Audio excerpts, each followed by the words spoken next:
കർത്താവിൻ്റെ പരിശുദ്ധ തിരുനാമം മഹിമപ്പെടുമാറാകട്ടെ. എല്ലാ പ്രാർത്ഥനാ പങ്കാളികൾക്കും ദൈവവചനത്തെ സ്നേഹിക്കുന്ന എല്ലാ ബഹുമാന്യരായ സഹോദരി സഹോദരന്മാർക്കും കർത്താവിൻ്റെ നാമത്തിൽ വന്ദനം. ലോകത്തിൻ്റെ വിവിധങ്ങളായ ടൈം സോണുകളിൽ വളരെ ഉത്സാഹത്തോടെ വളരെ മുന്നമേ ആലോചിച്ച് ക്രമീകരിച്ച് സമയം ഒരുക്കി ഈ ക്ലാസ്സിലേക്ക് വന്നിരിക്കുന്ന എല്ലാ പ്രിയപ്പെട്ടവർക്കും വളരെ സ്നേഹത്തോടെ വന്ദനം ചൊല്ലുന്നു. നമുക്ക് വായിക്കാം. ലൂക്കോസിന്റെ സുവിശേഷം 22-ാമത്തെ അധ്യായം.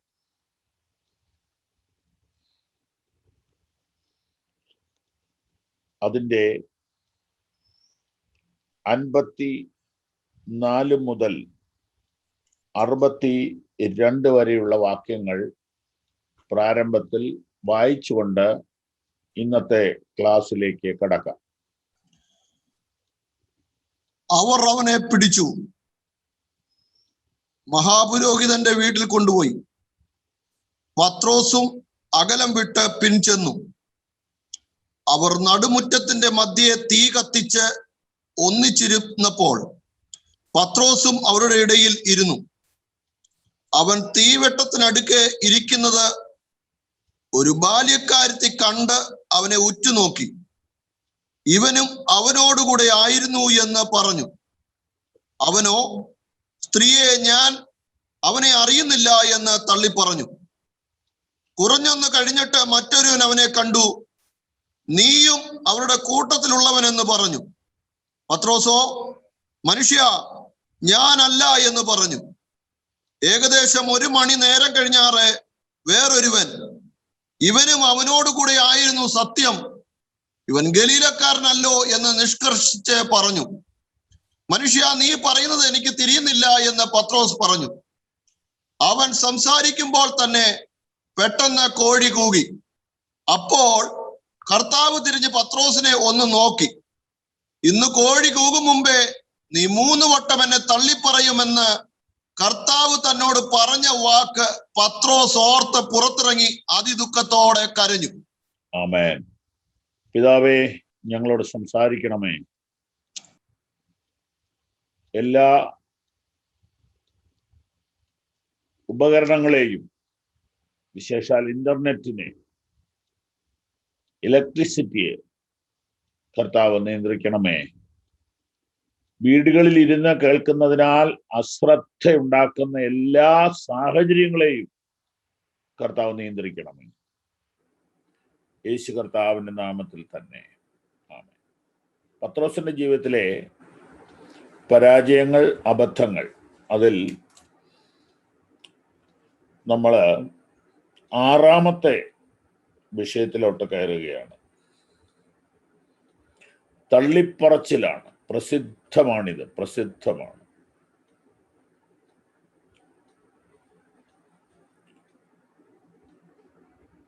കർത്താവിനെ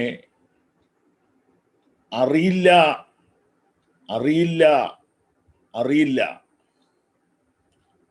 എന്ന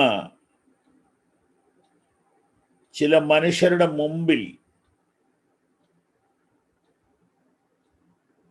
വാ തുറന്ന് പറയുകയാണ്.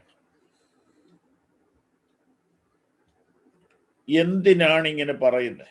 എന്താണ് ഇവിടുത്തെ പ്രശ്നം?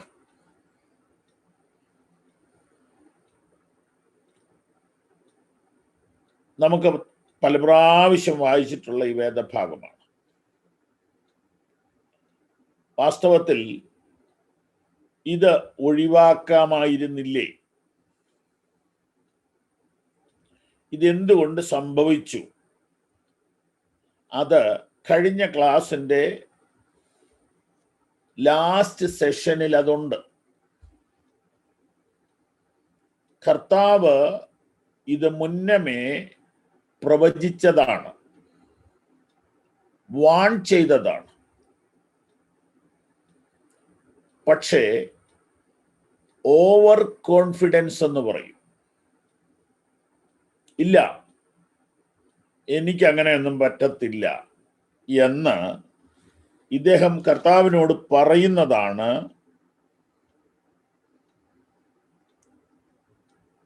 അതിൻ്റെ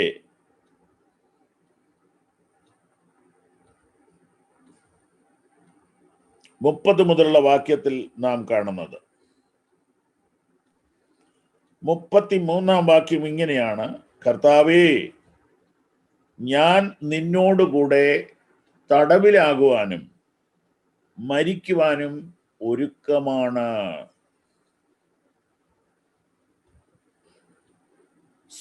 ശിമോനെ, ശിമോനെ, സാത്താൻ നിങ്ങളെ, അപ്പോസ്തലന്മാരെ, ലീഡേഴ്സിനെ, പാസ്റ്റേഴ്സിനെ നോട്ട് ചെയ്യേണ്ട കാര്യമാണ്.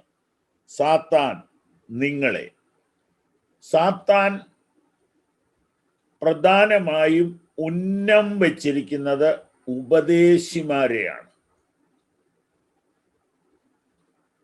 ഒരു ഉപദേശിയെ വീഴിച്ചാൽ അവന് 10,000 പേരെ വീഴിക്കുന്നതിന് തുല്യമാണത്. ഈ ഒരൊറ്റ പത്രോസിനെ വീഴിച്ചാൽ അടുത്ത ആഴ്ചയിൽ നടക്കാനുള്ള 3000 പേരുടെ സ്നാനമാണ് ബ്ലോക്ക് ആവുന്നത്. അത് പിന്നീട് 5000, 10,000 ആകുകയാണ്. അതുകൊണ്ട് ഓർക്കുക, ഈ മുന്നറിയിപ്പ് എന്നോടും കൂടെ ഉള്ളതാണ്.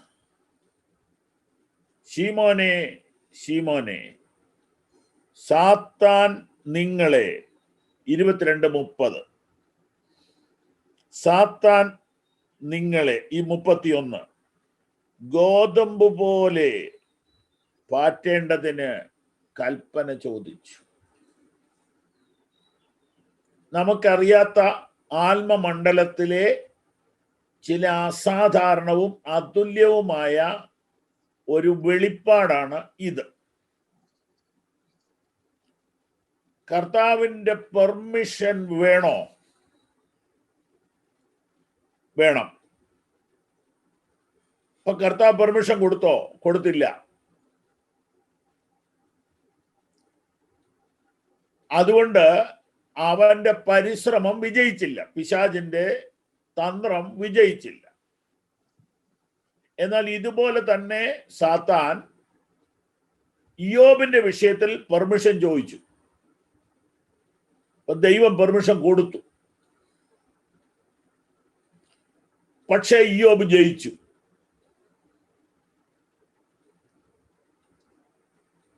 ഇയ്യോബ് ജയിച്ചു.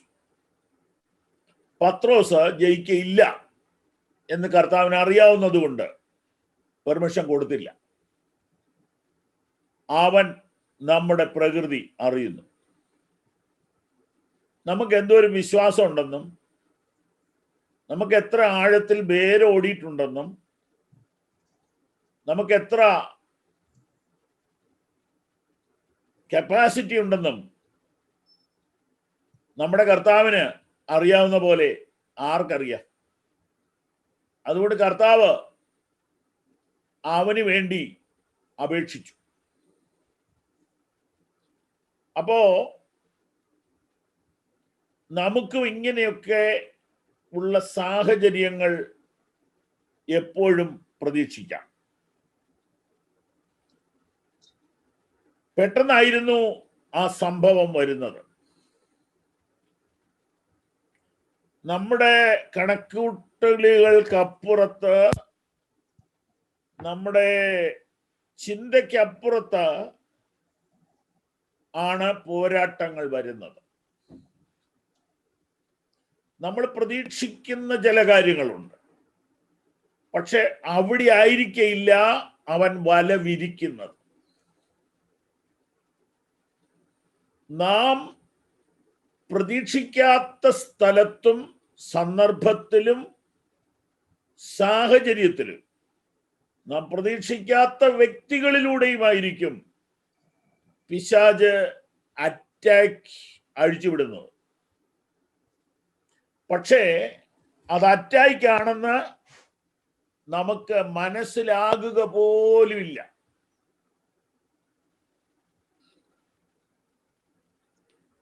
അതുകൊണ്ടാണ് കർത്താവ്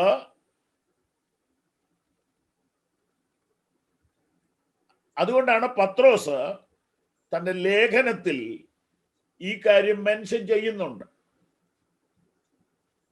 നിർമ്മതരായിരിപ്പീൻ, ഉണർന്നിരിപ്പീൻ.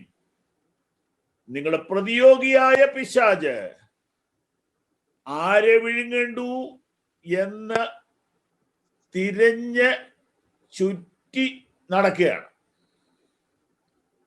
അപ്പം 1 പത്രോസ് 5-ാം അധ്യായത്തിൽ പിശാചിന്റെ പോരാട്ടത്തെ കുറിച്ച് പത്രോസ് നോട്ട് ചെയ്യുമ്പോൾ ലൂക്കോസ് 22-ലെ സംഭവം പൗലോസിനെ സ്വാധീനിച്ചു എന്ന് മറക്കണ്ട. ഓക്കെ, എന്താ ഉണ്ടായത്? ഞാൻ നിന്നോടുകൂടെ തടവിലാകുവാനും മരിക്കുവാനും ആഗ്രഹിക്കുന്നു, ഒരുക്കമാണ് എന്ന് പറയുന്നു 33-ാം വാക്യത്തിൽ. എന്നാൽ 56-ാം വാക്യത്തിൽ തീവട്ടത്തിനടുക്കെ ഇരിക്കുന്നത് ബാല്യക്കാരത്തി കണ്ടു. അവനെ ഒന്ന് സൂക്ഷിച്ചു നോക്കി, ഇവനും അവനോട് കൂടെ ആയിരുന്നു എന്ന് പറഞ്ഞു. അവനോ, സ്ത്രീയെ, ഞാൻ അവനെ അറിയുന്നില്ല എന്ന് പറഞ്ഞു.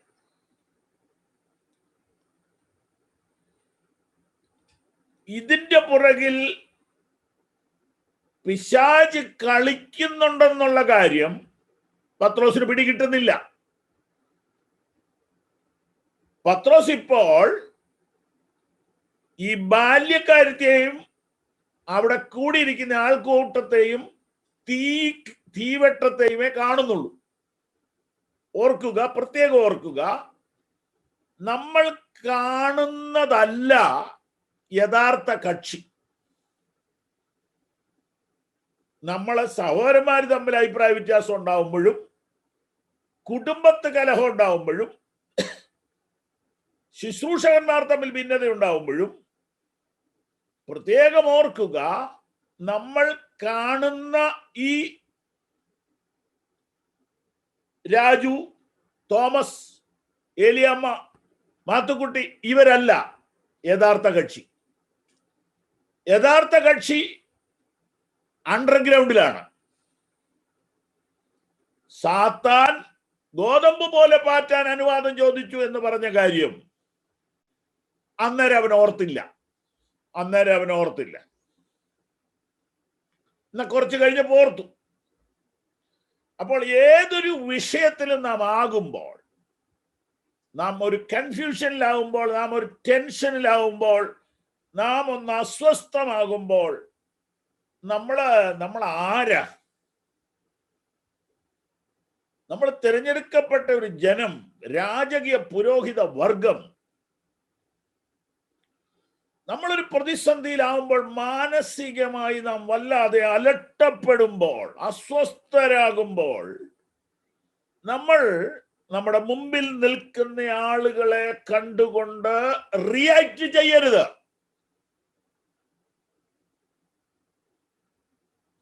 അണ്ടർഗ്രൗണ്ടിലുള്ള ആളോട് വേണം റിയാക്ട് ചെയ്യാൻ. പിശാചേ, ഇതെന്നോട് കർത്താവ് നേരത്തെ പറഞ്ഞിരുന്നു, നിന്റെ വേല നിന്റെ കയ്യിലിരിക്കട്ടെ എന്ന് പറഞ്ഞിട്ട് അവിടുന്ന് മാറിപ്പോകാമായിരുന്നു.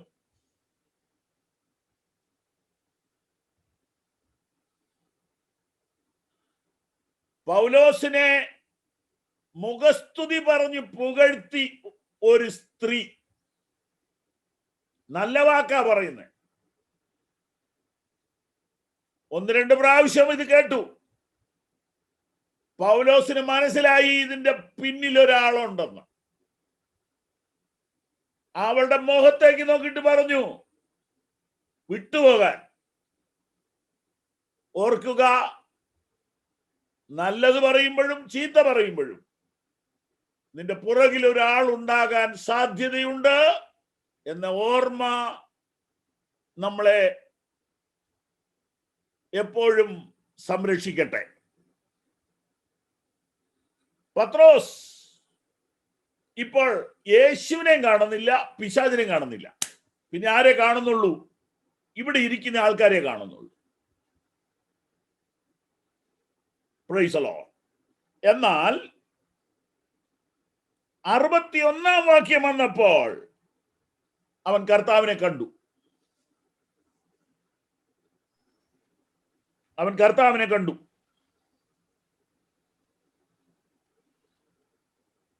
പത്രോസ് ഒരു ലക്ഷ്യത്തിൽ അവിടെ നിൽക്കുന്ന, ഒരു ലക്ഷ്യത്തിൽ. ആ ലക്ഷ്യം എന്താ? തീ കായുക എന്ന ലക്ഷ്യം അല്ല. പത്രോസ് ഇവിടെ നിൽക്കുന്ന ലക്ഷ്യം യേശുവിനെ പ്രൊട്ടക്ട് ചെയ്യുക എന്നുള്ളതാണ്. കർത്താവിന്റെ അടുത്ത് നിൽക്കുക എന്നുള്ളതാണ്. പത്രോസിന്റെ ഉള്ളിൽ കയറി ഒരു പോളിഗ്രാഫ് ടെസ്റ്റ് നടത്തിയാൽ എന്നെ ഇവിടെ നിൽക്കുന്നതിന് കാര്യമല്ല, ഇവിടെ നിൽക്കുന്നതിന് ഒറ്റ കാര്യമുള്ളൂ, എന്റെ കർത്താവ് അവിടെ നിൽക്കുന്നു. വേറെന്താ കാര്യമുള്ള? വേറൊന്നുമില്ല. വേറെ നിനക്കാരും അവിടെയുള്ള പെങ്ങളുണ്ടോ, ആങ്ങളെയുണ്ടോ, അനിയനുണ്ടോ, ചേട്ടനുണ്ടോ? ഒന്നുമില്ല. ബിക്കോസ് ഓഫ് ക്രൈസ്റ്റ്, ക്രിസ്തു നിമിത്തമാണ് ഈ നിൽക്കുന്നത്.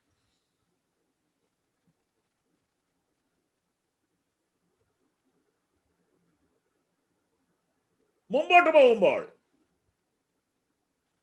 അവൻ ഒറ്റ ആഗ്രഹമുള്ളൂ, അവനിവിടെ നിൽക്കണം. അവൻ ഇവിടെ നിൽക്കണം. അതെന്തിനാ? കർത്താവിന് എന്ത് ഭവിക്കുമെന്ന് അറിയണം. ഇവിടെയുള്ള ആളുകളുമായിട്ടൊന്നും അല്ല അവന്റെ ബന്ധം, അവന് കർത്താവുമായിട്ടാ ബന്ധം. അവൻ അതിനുവേണ്ടി അവിടെ നിന്നത്. അതുകൊണ്ട് തന്നെ കർത്താവ് ആ വിഷയത്തെ ഒരു ക്രൈമായിട്ട് ഏറ്റെടുത്തില്ല, ഒരു കുറ്റമായിട്ട് എടുത്തില്ല. ശിഷ്യന്മാരൊക്കെ എടുത്തു കാണും, പക്ഷെ കർത്താവ് എടുത്തില്ല. എന്നാൽ ഇതിനകത്തൊരു നല്ല കാര്യം, ഒരു പോസിറ്റീവായിട്ടുള്ള ഒരു മനോഹരമായ കാര്യം ദൈവജനത്തെ ഓർപ്പിക്കാൻ എനിക്ക് സന്തോഷമുണ്ട്. 60ഉം 61 വാക്യം ഒന്നും കൂടെ വായിക്കാം. മനുഷ്യ, നീ പറയുന്നത് എനിക്ക് തിരിയുന്നില്ല എന്ന് പത്രോസ് പറഞ്ഞു. അവൻ സംസാരിക്കുമ്പോൾ തന്നെ പെട്ടെന്ന് കോഴി കൂകി. അപ്പോൾ കർത്താവ് തിരിഞ്ഞ് പത്രോസിനെ ഒന്ന് നോക്കി. ഇന്ന് കോഴി കൂകും മുമ്പേ നീ 3 വട്ടം എന്നെ തള്ളിപ്പറയുമെന്ന് കർത്താവ് തന്നോട് പറഞ്ഞ വാക്ക് പത്രോസ് ഓർത്ത് പുറത്തിറങ്ങി അതിദുഃഖത്തോടെ കരഞ്ഞു. വളരെ ധ്യാനത്തിലൂടെ ആ വാക്യം ശ്രദ്ധിച്ചാൽ, ഈ പ്രപഞ്ചത്തിൽ ഒരു കോഴി കൂവണമെങ്കിൽ നിന്റെ കർത്താവ് അറിയണം, കർത്താവ് അനുവദിക്കണം. കോഴി ഇത് വല്ലതും അറിയുന്നുണ്ടോ? പോത്തിന് ഏത്തവാഴ എന്താണെന്ന് അറിയാവോ എന്നൊരു ചോദ്യമുണ്ട്. എന്ന് പറഞ്ഞ പോലെ കോഴിക്ക് പത്രോസ് ആരാ, യേശു ആരാ? നീ ഒന്നും അറിയണ്ട, നീ ഈ ടൈമിന് കൂവിയേ പറ്റൂ. കാരണം അത് പ്രവചനമാ. Praise the Lord, praise the Lord, praise the Lord. പ്രപഞ്ചത്തിൽ ഒരു കോഴി കൂവണമെങ്കിൽ, അങ്ങനെയാണ് ഞാൻ ഇച്ചിരി കൂട്ടി പറയുക, ഒരു കൊതുക് കുത്തണമെങ്കിൽ, ഒരു കൊറോണ വൈറസ് വരണമെങ്കിൽ തമ്പുരാൻ അറിയാതെ വരുവോ? ഹല്ലേലൂയ. കൈകൾ ഉയർത്തി കർത്താവിന് മഹത്വം കൊടുക്കാം. ഹല്ലേലൂയ. Price the Lord. ആ കോഴി കുറെ നേരം കഴിഞ്ഞു കൂവിയിട്ട് കാര്യമില്ല. അതാ കറക്റ്റ് ടൈമിന് കൂവണം. അത് എന്തിനാണെന്നറിയോ? അതൊരു ഉപദേശിയെ മാനസാന്തരപ്പെടുത്താനുള്ള കൂവല. അത് പിന്നെ പിറ്റേ ദിവസം കൂവിട്ട് കാര്യമുണ്ടോ? Price the Lord. പക്ഷെ ഈ കോഴിയെ പോലെ ആകാൻ നമുക്ക് കഴിയണം. ഞാനാ നിന്നെ മാനസാന്തരപ്പെടുത്തിയെന്നും പറഞ്ഞ് പത്രോസിന്റെ പുറകെ പിന്നെ നടക്കരുത്.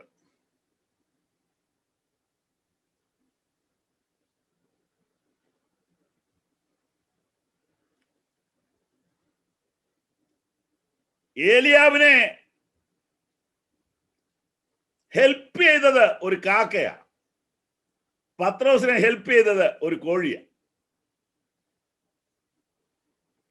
ഇതിനകത്ത് കാക്കയ്ക്കും കോഴിക്കും ഒരു റോളും ഇല്ല. ഇവരാരും സ്വർഗത്തിൽ പോണവരല്ല. പക്ഷെ നിത്യതയുടെ വ്യക്തമായ പദ്ധതിയിൽ പങ്കാളിയാകുവാൻ ലോകസ്ഥാപനത്തിന് മുമ്പ് മുൻകണ്ട നിന്നെ ഒന്ന് തിരിക്കാൻ വേണ്ടി ചെറിയ ജീവികളെ ഉപയോഗിക്കാൻ ദൈവത്തിന് കഴിയും. യോനയെ ദൗത്യത്തിലേക്ക് എത്തിക്കാൻ ഒരു മത്സ്യത്തെ വിടുന്നു. ആ മത്സ്യം സാക്ഷി പറയാൻ ഒരു സമയം കിട്ടിയാൽ എന്തു പറയും? ആ മത്സ്യത്തോടൊന്ന് ചോദിച്ചേ, നീ ആ കറക്റ്റ് സമയത്ത് അവിടെ വന്നത് എങ്ങനെയാ മോനെ? ആ മത്സ്യം പറയും, നേരത്തെ എനിക്ക് SMS വന്നതാ, ഇങ്ങനെ ഒരു ഉപദേശം ഇതിലുണ്ടാവും, പുള്ളിയെടുത്ത് താഴോട്ടിടും, അവനെ വെള്ളം കുടിപ്പിക്കരുത്, അവൻ മരിക്കരുത്, അവനെ എനിക്ക് ആവശ്യമുണ്ട്. അങ്ങനെ ഈ വലിയ മീൻ, എല്ലാ മീനിനും ഉപദേശിയെ ഇതിനകത്ത് താമസിപ്പിച്ച് ഉപവസിക്കാനും പ്രാർത്ഥിക്കാനും ഉള്ള ഒരു ക്രമീകരണം ഉള്ള മീൻ വേണ്ടേ? അല്ലാതെ ഈ നമ്മൾ ഈ കറി വെക്കാൻ മേടിക്കുന്ന മീനൊന്നും കൊണ്ട് പണി നടക്കത്തില്ല. അപ്പൊ അത്ര ഫെസിലിറ്റീസ് ഉള്ള ഒരു ഫിഷ് ഈ വാഹനത്തിന്റെ പുറകെ ഇങ്ങനെ പോവുക, ഉപദേശി വരാൻ വേണ്ടിയിട്ട്. ദൈവത്തിന്റെ ക്രമീകരണം കണ്ടോ? യോനയുടെ പുസ്തകം നമ്മളെ പഠിപ്പിക്കുന്ന ഒരു പാഠനാണെന്നറിയോ? കാറ്റനുസരിക്കുന്നു, ജാതികൾ അനുസരിക്കുന്നു, മത്സ്യം അനുസരിക്കുന്നു, ആവണക്കനുസരിക്കുന്നു, പുഴു അനുസരിക്കുന്നു, ഉപദേശി മാത്രം അനുസരിക്കുന്നില്ല.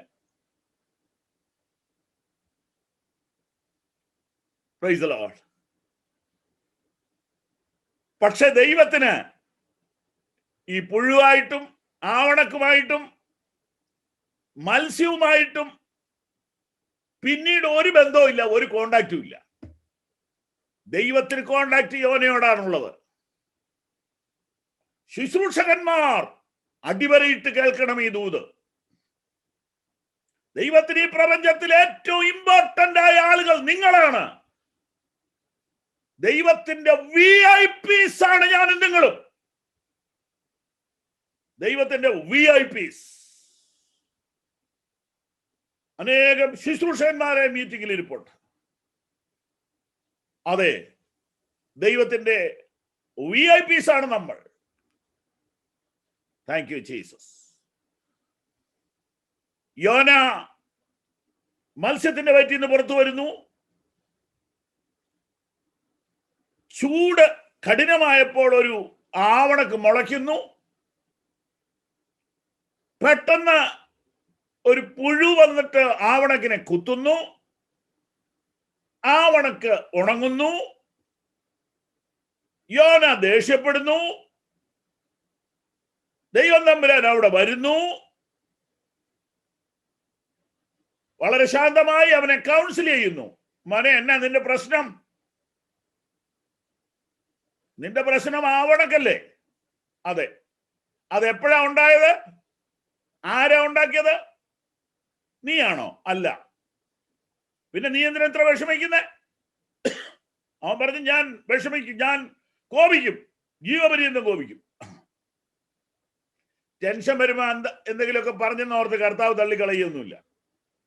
അപ്പൊ കർത്താവ് പറഞ്ഞു, ഓക്കെ, നിനക്ക് വിഷമമുണ്ട്, 1,20,000 ആത്മാക്കൾ നശിച്ചു പോണതില് എനിക്ക് വിഷമമുണ്ടെന്നുള്ളത് നിനക്ക് മനസ്സിലായോ?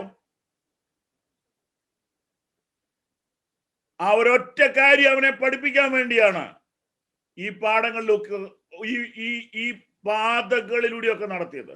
നമുക്ക് കർത്താവിന് നന്ദി പറയാം. നമ്മെ നടത്തുന്ന വിധങ്ങളോർത്ത്, നമ്മെ പഠിപ്പിക്കുന്ന പാഠങ്ങളോർത്ത് നമുക്ക് കർത്താവിന് നന്ദി പറയാം. Price the Lord. ഇവിടെ ഇതാ ഒരു കോഴി, പാവ, അതിനൊന്നും അറിഞ്ഞുകൂടാ. പക്ഷേ അത് ടൈം പാലിച്ചു.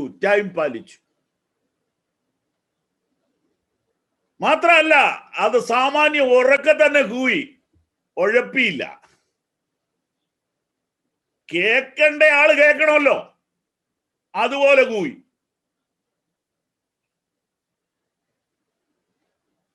എന്നെ നിങ്ങളെയും ഇന്ന് കാണുന്ന നിലയിൽ എത്തിക്കാൻ ദൈവം ആരെയൊക്കെ ഉപയോഗിച്ചു, എന്തിനെയൊക്കെ ഉപയോഗിച്ചു എന്ന നന്ദിയോടെ പ്രഭാതത്തിൽ ഓർത്ത് ദൈവത്തിന് നന്ദി പറയുക. Thank you Jesus, thank you Jesus. നമ്മെ ഈ ശുശ്രൂഷയിൽ എത്തിക്കാൻ പ്രൈസ് ദി ലോർഡ്. കർത്താവ് ആരെയൊക്കെ ഉപയോഗിച്ചു, എന്തിനെയെല്ലാം ഉപയോഗിച്ചു. നന്ദി യേശുവേ, നന്ദി കർത്താവേ. അടുത്തത് 61-ാം വാക്യത്തിൽ, അപ്പോൾ കർത്താവ് തിരിഞ്ഞു പത്രോസിനെ ഒന്ന് നോക്കി. മഹാപുരോഹിതന്റെ വീട്ടിൽ ക്രോസ് വിസ്താരം നടക്കുമ്പോൾ യേശുവിന്റെ ഹൃദയത്തിൽ പീറ്റർ ആയിരുന്നു.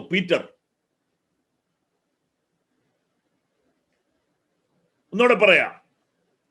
മഹാപുരോഹിതന്റെ വീട്ടിൽ വിചാരണ നടക്കുമ്പോൾ യേശുവിന്റെ മനസ്സിൽ പത്രോസ് ആയിരുന്നു.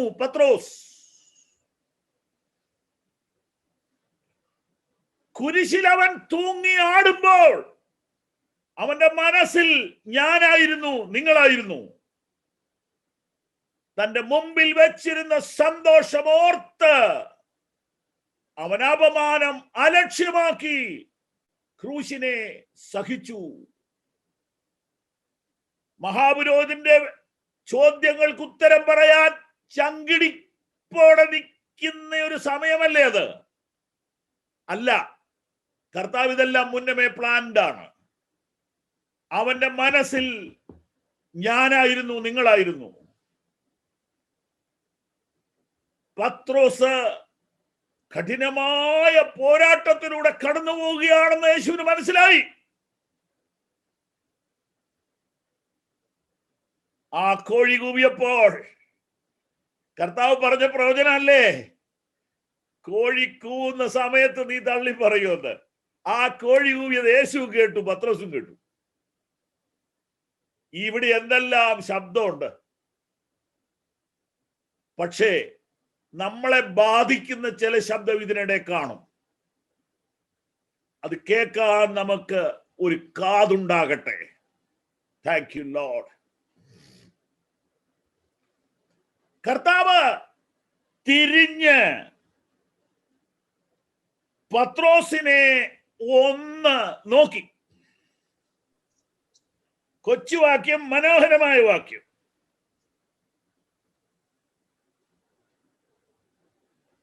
നോക്കി. അടുത്തെഴുതിയിരിക്കുന്നത്, പത്രോസ് ഓർത്തു. കർത്താവ് നോക്കിയപ്പം പത്രോസ് ഓർത്തു, കൂട്ടി യോജിപ്പിച്ചു. കോഴി കൂവിയതും കർത്താവ് നോക്കിയതും കുറച്ചു മുമ്പേ കർത്താവ് പറഞ്ഞതും, ഇത് മൂന്നും കൂടെ ഒരു നേർരേഖയിൽ വന്നു. തുടർന്ന് എന്ത് സംഭവിച്ചു? പുറത്തിറങ്ങി അതിദുഃഖത്തോടെ കരഞ്ഞു. അപ്പൊ പുറത്തിറങ്ങിയാൽ മതിയായിരുന്നു, നേരത്തെ തന്നെ ഇവിടെ നിന്ന് കറങ്ങണ്ടായിരുന്നു. അവൻ ഓർത്തു. പ്രിയപ്പെട്ടവരെ, നമ്മള് കർത്താവ് നമ്മളോട് പറഞ്ഞതൊക്കെ ഓർക്കണം. സംഭവങ്ങളുടെ നടുവിൽ, സങ്കടങ്ങളുടെ നടുവിൽ, പ്രതിസന്ധികളുടെ നടുവിൽ, വെല്ലുവിളികളുടെ നടുവിൽ, രോഗത്തിന്റെ നടുവിൽ കർത്താവ് നമ്മോട് പറഞ്ഞതോർക്കണം. അവൻ നമുക്കൊരു ഹിന്റ് തന്നിട്ടുണ്ടാവും. ഭക്തന്മാർ കടന്നു പോകുന്ന എല്ലാ സാഹചര്യത്തെ കുറിച്ചും ഒരു ഹിന്റ് കർത്താവ് തരാതിരിക്കത്തില്ല. Price the Lord. ഇന്നലെ ഒരു അഭിഷിക്തൻ എന്നെ രാത്രി വിളിച്ചു. ഞാൻ അന്നേരം ഒരു സൂം മീറ്റിംഗിലായിരുന്നു. അറിയപ്പെടുന്ന അനുഗ്രഹീതനായ ദൈവദാസൻ. എന്റെ വൈഫ് ഫോൺ എടുത്തു. സൂം കഴിയുമ്പോൾ അങ്ങ് വിളിക്കാമെന്ന് പറഞ്ഞു. രാത്രി 10-ന് ശേഷം ഞാൻ അദ്ദേഹത്തെ വിളിച്ചപ്പോൾ അദ്ദേഹം പറഞ്ഞു, എനിക്ക് വേണ്ടി ഒന്ന് പ്രാർത്ഥിക്കണം. കാര്യകാരണങ്ങൾ പൊതുവിൽ പറയാൻ പാടില്ല. എന്തുകൊണ്ടാ പാസ്റ്ററങ്ങളെ ഇങ്ങനെ സംഭവിക്കുന്നേ എന്നാണ് എന്നോട് ചോദ്യം. ഞാൻ പറഞ്ഞു, ശാന്തമായി കർത്താവിന്റെ മുഖത്തേക്ക് നോക്ക്. അപ്പോൾ കർത്താവ് ഇതിനു മുമ്പ് ഒരു ഹിന്റ് തരാതിരിക്കത്തില്ല. ഈ കടന്നു പോകുന്ന സാഹചര്യത്തെ പറ്റി എന്തെങ്കിലും ഒരു ചെറിയ ക്ലൂ കർത്താവ് തന്നിട്ടുണ്ടാവും. അതൊന്ന് ഓർത്താ മതി എന്ന് പറഞ്ഞ് ഇന്നലെ രാത്രി ഞങ്ങൾ ഒരുമിച്ച് പ്രാർത്ഥിച്ചു. പത്രോസ് ഓർത്തു, യേശു നോക്കി. ഇവിടുന്ന് എനിക്ക് പോകണമെങ്കിൽ ഒരു കാര്യം കൂടെ പറയാതെ പോകാൻ നോക്കുകയില്ല. ഇനിയും പറയുന്നത് നന്നായി കേൾക്കണം. കർത്താവ് നോക്കിയാൽ കാണാവുന്ന ദൂരത്തിലാ പത്രോസ് നിന്നത്.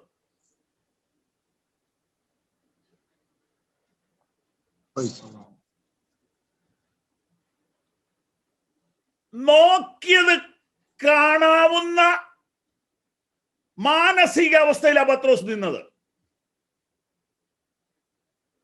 കല്ലേറ് ദൂരം എന്നൊരു വാക്കുണ്ടല്ലോ, ഒരു കല്ലേറ് ദൂരം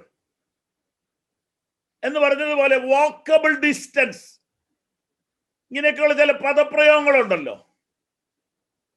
ഈ കടലിൽ നീന്താൻ പോകുന്നവരുടെ ഇടയിലും നീന്താൻ പഠിപ്പിക്കുന്നവർക്കും ഒരു വാക്കുണ്ട്.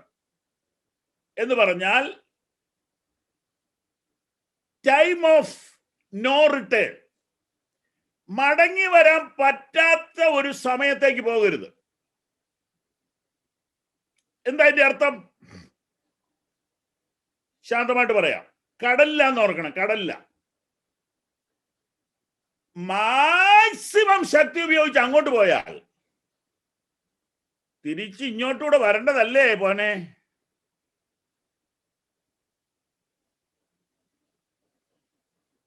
എത്ര അങ്ങോട്ട് പോയോ അത്ര ഇങ്ങോട്ട് വരണം. അപ്പൊ എന്ത് കരുതിക്കോണം? ഉള്ള സ്റ്റാമിനയുടെ പകുതി തീരുമ്പം നീന്ത് നിർത്തിക്കോണം.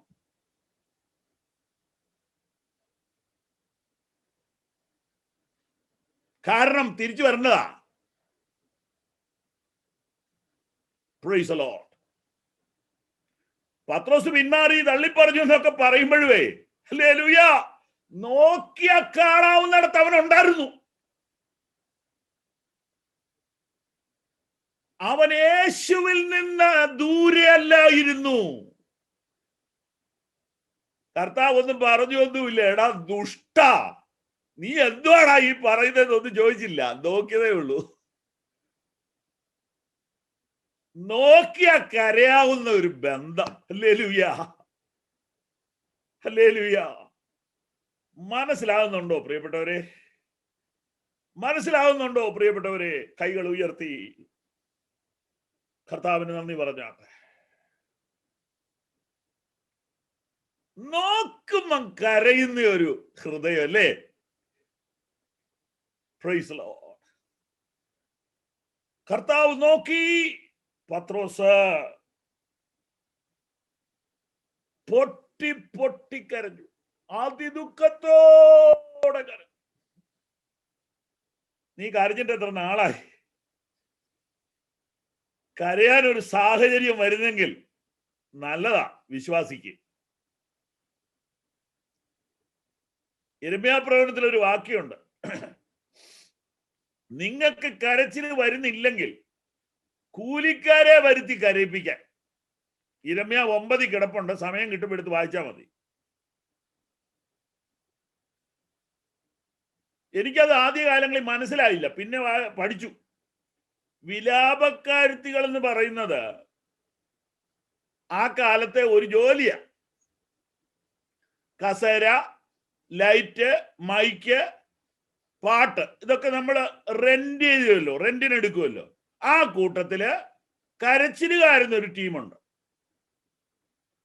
അത് നല്ല കൂടുതൽ റേറ്റ് ഉള്ളവരുണ്ട്, കുറഞ്ഞ റേറ്റ് ഉള്ളവരുണ്ട്. അപ്പം യിരെമ്യാ പറയുന്നത് നല്ല കാശ് കൊടുത്ത് നല്ല ടീമിനെ കൊണ്ടുവരാനാ പറഞ്ഞത്. ഈ നല്ല ടീം കൊണ്ടുവന്ന ആളുടെ ഗുണം എന്നാ? ഏത് കരിങ്കല് പോലെയുള്ളവരും കരയും. അതിനുള്ള ടെക്നിക്ക് ഈ പെണ്ണുങ്ങൾക്ക് അറിയാം, സ്ത്രീകളെന്നാ പറഞ്ഞിരിക്കുന്നത്. വിലാപക്കാരുത്തികളെ വിളിച്ചു വരുത്താൻ. ഇന്നത്തെ സഭ ഈ വിധത്തിലായോ എന്ന് ഞാൻ സംശയിക്കുന്നു. ഇത്ര ഭീകരമായ ഒരു അന്തരീക്ഷത്തിലൂടെ സഭ കടന്നു പോവുകയാണ്. ആരാധന ഇല്ല, കർത്തൃമേശ ഇല്ല, സൺഡേ സ്കൂൾ ഇല്ല, എല്ലാം പോയി. എന്നിട്ട് ഒരു കൂട്ടമായ നിലവിളി ഉയരുന്നില്ലെന്ന് എനിക്ക് തോന്നുന്നു. വേണ്ടപ്പെട്ടവരുടെ ഭാഗത്തുനിന്ന് ഒരു അനുതാപത്തോടുകൂടി ഒരു കരച്ചിൽ ഉണ്ടാകുന്നില്ലെന്ന് എനിക്ക് തോന്നുന്നു. എന്നാൽ പാവപ്പെട്ടവർ അവിടെ ഇവിടെ കരയുന്നുണ്ട്.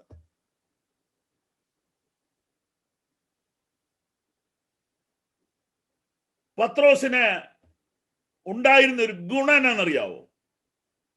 കർത്താവ് ഒന്ന് നോക്കിയാൽ മതി, അവൻ ശരിയായിക്കോളും.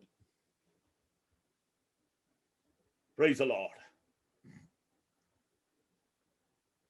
ഈ കർത്താവ് ഉയർത്തെഴുന്നേറ്റപ്പോൾ പ്രത്യേകം പറഞ്ഞു, ശീമോനോട് പറയണമെന്ന്.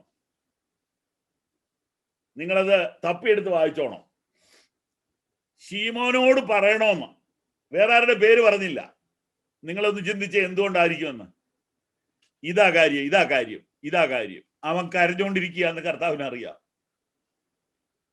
പറ്റിപ്പോയ അപരാധമോർത്ത് അവൻ കരച്ചിലിൽ തന്നെയാണെന്ന് കർത്താവിന് അവനെ നന്നായിട്ട് അറിയാലോ.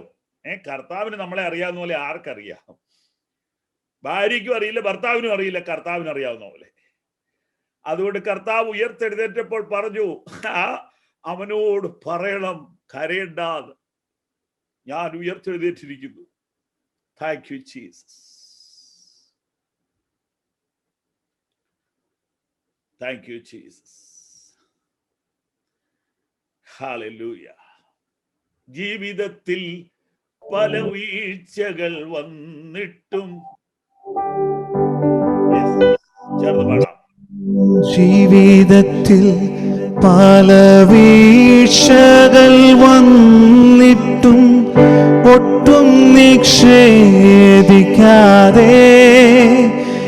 എന്നെ കേവലം സ്നേഹിച്ചു പാലിച്ചിടും തവ സ്നേഹമതിശയമേ. എന്നെ കേവലം സ്നേഹിച്ചു പാലിച്ചിടും തവ സ്നേഹമതിശയമേ. ചില മിനിറ്റുകൾ ചേർന്ന് പാടാം. ജീവിതത്തിൽ പല വീഴ്ചകൾ വന്നിട്ടും ഒട്ടും നിക്ഷേപിക്കാതെ എന്നെ കേവലം സ്നേഹിച്ചു പാലിച്ചിടും തവ സ്നേഹമതിശയമേ. എന്നെ കേവലം സ്നേഹിച്ചു പാലിച്ചിടും തവ സ്നേഹമതിശയമേ.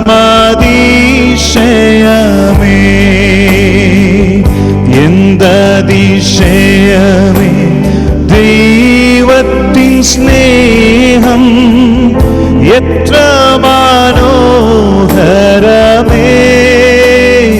ആതു ചിന്തയിലടങ്ങാ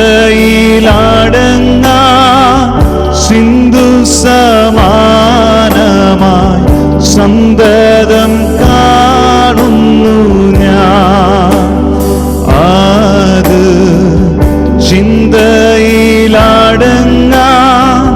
സിന്ധു സമാനമായി സന്തതം കാണുന്നു ഞാൻ.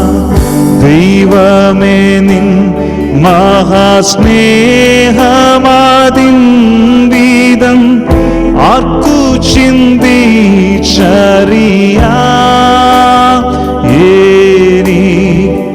ദൈവമേ നിൻ മഹാസ്നേഹമാതിൻ വീതം ആർക്കു ചിന്തിച്ചറിയാം.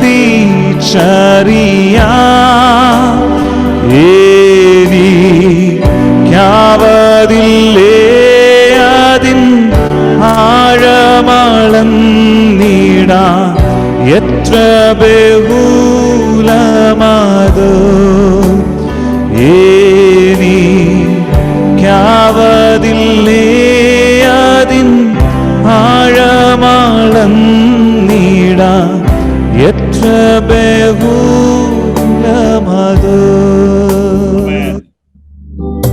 പിന്നീട് വ്യാഖ്യാതാക്കൾ ഇങ്ങനെ പറഞ്ഞിട്ടുണ്ട്, പത്രോസിന് കോഴിയെ കാണുമ്പോഴും തീ കാണുമ്പോഴും പേടിയാണ്.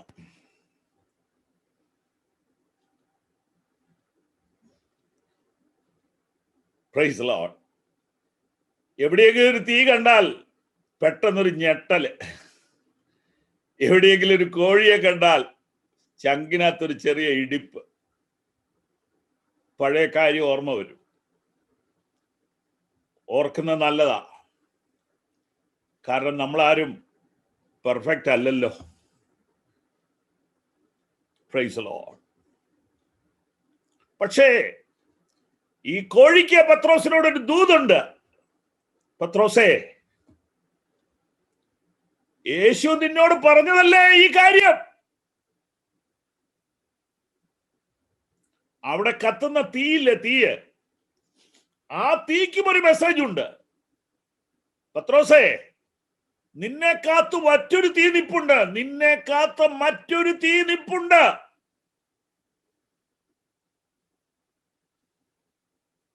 ഈ താൽക്കാലിക തീയുടെ മുമ്പിൽ ഇരുന്ന് സമയം കളയരുത്.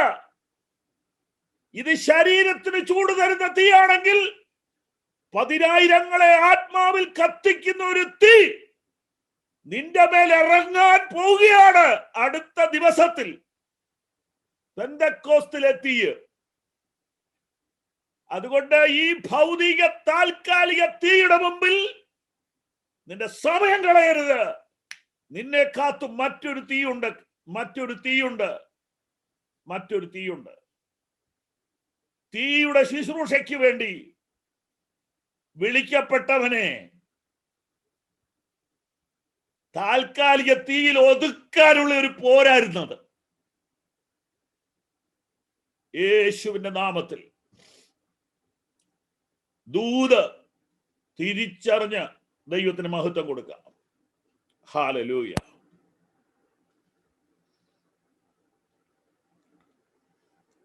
ഓർക്കുക, ഒറ്റ ചിന്തയും കൂടെ, നമ്മൾ തള്ളിയാലും നമ്മളെ തള്ളാത്തവൻ.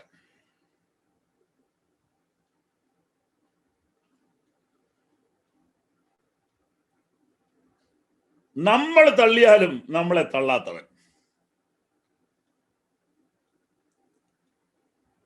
ദുർവ്യാഖ്യാനം ചെയ്യരുത്.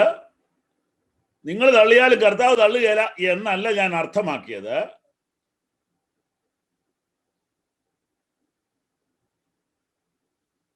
പത്രോസ് കർത്താവിനെ തള്ളി പറയുക, ഞാൻ അറിയരുത്. കർത്താവ് അവിടെ നിന്നോട് പറയുന്നത് എന്താണെന്നറിയാവോ? ഞാൻ അറിയാം, എനിക്കറിയാം അവനെ, എനിക്കവനെ നന്നായി അറിയാം. പത്രോസ് ആവർത്തിച്ച് പറയുക, ഞാൻ അവനെ അറിയുന്നില്ല.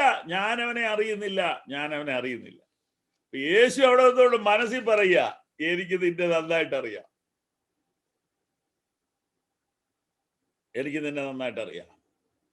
നമ്മളെ തള്ളിയാലും നമ്മളെ തള്ളാത്തവൻ.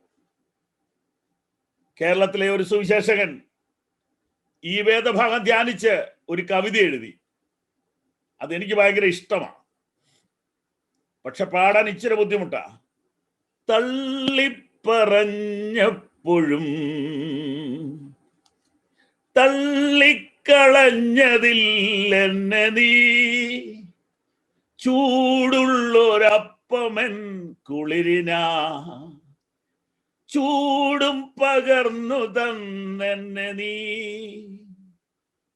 ഇത്രമേൽ എന്നെ സ്നേഹിച്ചുവോ, ഇതെത്രയും വിചിത്രമേ സുരക്ഷക, എത്ര ദൂരം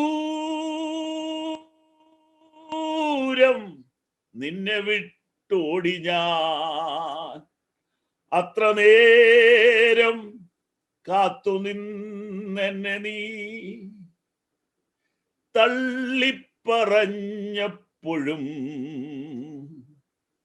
തള്ളിക്കളഞ്ഞതില്ലെന്നെ നീ, ചൂടുള്ളൊരപ്പമൻ കുളിരിനായി, ചൂടും പകർന്നു തന്നെന്നെ നീ, ഇത്രമേൽ എന്നെ സ്നേഹിച്ചുവോ, ഇതെത്രയും വിചിത്രമേ സുരക്ഷക,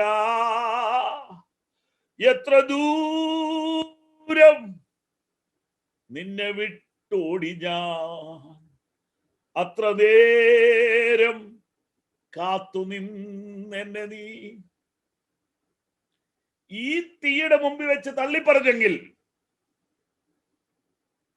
കടൽക്കരയിൽ മറ്റൊരു തീയ്, അതിന്റെ മുകളിൽ മീൻ വറുത്ത് അരുമനാഥൻ കാത്തു നിൽക്കുക. Price the Lord. പത്രോസിനോട് ബന്ധപ്പെട്ട 3 തീയാണ് നമ്മളിപ്പോ ഇവിടെ കണ്ടത്. ഒന്ന്, അവനെ പിന്മാറ്റത്തിലേക്ക് നയിച്ച തീയ്. 2, അവനെ മടക്കി വരുത്തിയ തീയ്. 3, അവനെ ചാർജ് ചെയ്ത തീയ്, അവനെ അഭിഷേകം ചെയ്ത തീയ്. വേദഭാഗം നിങ്ങൾക്കറിയാം എന്നോർത്താണ് ഞാൻ പറയാത്തത്. ഒന്ന്, അവനെ പിന്മാറ്റത്തിലേക്ക് നയിച്ച തീയ്, അതാണ് ഇപ്പൊ കണ്ടുകൊണ്ടിരിക്കുന്നത്. ലൂക്കോസ് 22:54 മുതൽ നമ്മൾ കണ്ടുകൊണ്ടിരിക്കുന്നത് 55 കാണുന്ന തീയ്. രണ്ടാമത്തേത് യോഹന്നാന്റെ സുവിശേഷം 21 അധ്യായത്തിലാണ് കിടക്കുന്നത്. വായിക്കണമെന്നില്ല, വേദപുസ്തകം പഠിക്കുന്നവർക്ക്, ചെറുപ്പക്കാർക്ക് പ്രയോജനം കിട്ടാൻ വേണ്ടി പറഞ്ഞതാണ്. 21:9 കരക്കിറങ്ങിയപ്പോൾ തീക്കനൽ, അതിന്മേൽ മീൻ വച്ചിരിക്കുന്നു. മടങ്ങിവരവിന്റെ തീയാണിത്, സ്നേഹത്തിന്റെ തീയാണിത്, കരുതലിന്റെ തീയാണിത്, ക്ഷമയുടെ തീയാണിത്.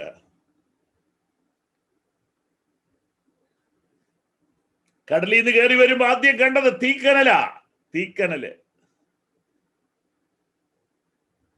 മൂന്നാമത്തെ തീ നമ്മൾ കാണുന്നത് അപ്പോസ്തല പ്രവൃത്തി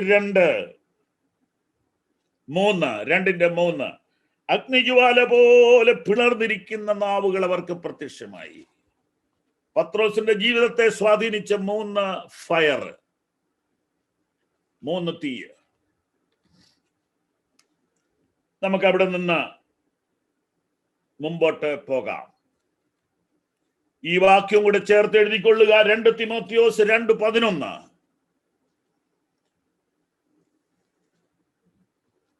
തന്റെ സ്വഭാവം ത്യജിപ്പാൻ അവന് കഴിയുകയില്ലല്ലോ. നാം അവിശ്വസ്തരായി തീർന്നാലും അവൻ വിശ്വസ്തനായി പാർക്കുന്നു. ഈ വാക്യം ഇക്കൂട്ടത്തിൽ ചേർത്ത് ധ്യാനിക്കുന്നത് അനുഗ്രഹമാണ്. നാം അവനോടുകൂടെ മരിച്ചുവെങ്കിൽ കൂടെ ജീവിക്കും, സഹിക്കുന്നുവെങ്കിൽ. വായിച്ചോ. നാം അവനോടുകൂടെ മരിച്ചു എങ്കിൽ കൂടെ ജീവിക്കും, സഹിക്കുന്നു എങ്കിൽ കൂടെ വാഴും. നാം തള്ളിപ്പറയുമെങ്കിൽ അവൻ നമ്മെയും തള്ളിപ്പറയും. നാം അവിശ്വസ്തരായി തീർന്നാലും അവൻ വിശ്വസ്തനായി പാർക്കുന്നു. തന്റെ സ്വഭാവം ത്യജിപ്പാൻ അവന് കഴിയുകയില്ലല്ലോ. ഈ വചനം വിശ്വാസയോഗ്യമാകുന്നു. ഈ വചനം വിശ്വാസയോഗ്യമാകുന്നു എന്ന് എടുത്തു പറഞ്ഞ എന്തിനാ? എല്ലാ വചനവും വിശ്വാസയോഗ്യല്ലേ? അതിന്റെ അർത്ഥം ഇത്രയേ ഉള്ളൂ, അതിന് അടിവര ഇട്ടോളാനാ പറഞ്ഞത്, അത് ഹൈലൈറ്റ് ചെയ്തോളാനാ പറഞ്ഞത്.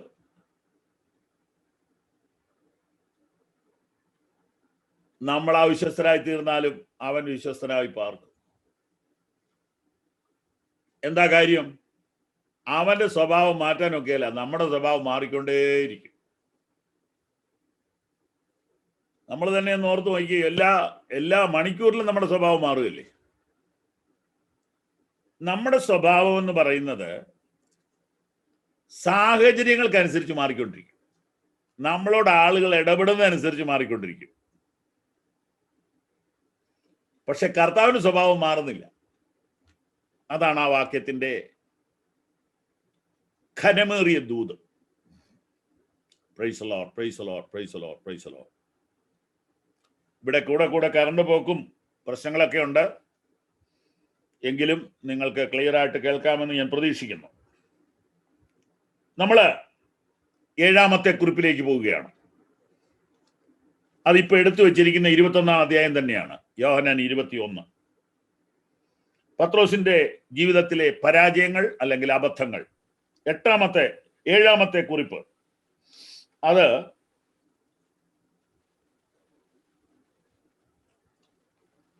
ഉപേക്ഷിച്ച വല തിരിച്ചെടുക്കുന്നു. 21-ാം അധ്യായത്തിലാണ് സംഭവം. പക്ഷേ അതവിടെ മറിക്കാതെ വെച്ചിട്ട് ലൂക്കോസ് 5-ലോട്ടൊന്ന് ഓടിപ്പോയിട്ട് തിരിച്ചു വരാം. ലൂക്കോസ് 5:11 ഒന്ന് വായിച്ചേ. പിന്നെ അവർ പടകുകളെ കരയ്ക്കടുപ്പിച്ചിട്ട് സകലവും വിട്ട് അവനെ അനുഗമിച്ചു. അപ്പോൾ അന്ന് വിട്ടു എന്ന് രേഖപ്പെടുത്തി വെച്ചു. ഇനി 21-ന്റെ യോഹന്നാൻ 21-ന്റെ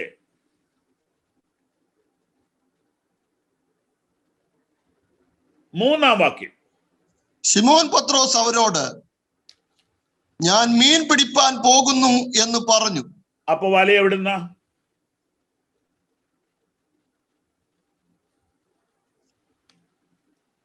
പടക് എവിടുന്ന? അപ്പൊ നീ വിട്ടെന്ന ചുമ്മാ പറഞ്ഞതാ അല്ലേ?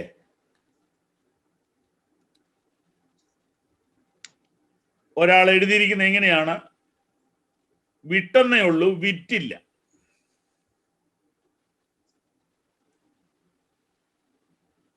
കാറിന്റെ ഡിക്കിക്കകത്ത് വെച്ചിട്ടുണ്ടായിരുന്നു, ഒരാവശ്യം വന്നാ എടുക്കാമല്ലോ എന്നോർത്തു.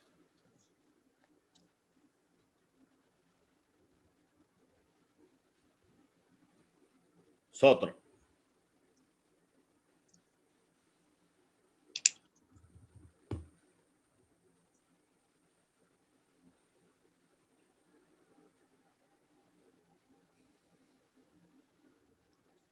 അഞ്ചാം അധ്യായത്തിലെ മീൻപിടുത്തം, ലൂക്കോസ് 5-ലെ മീൻപിടുത്തം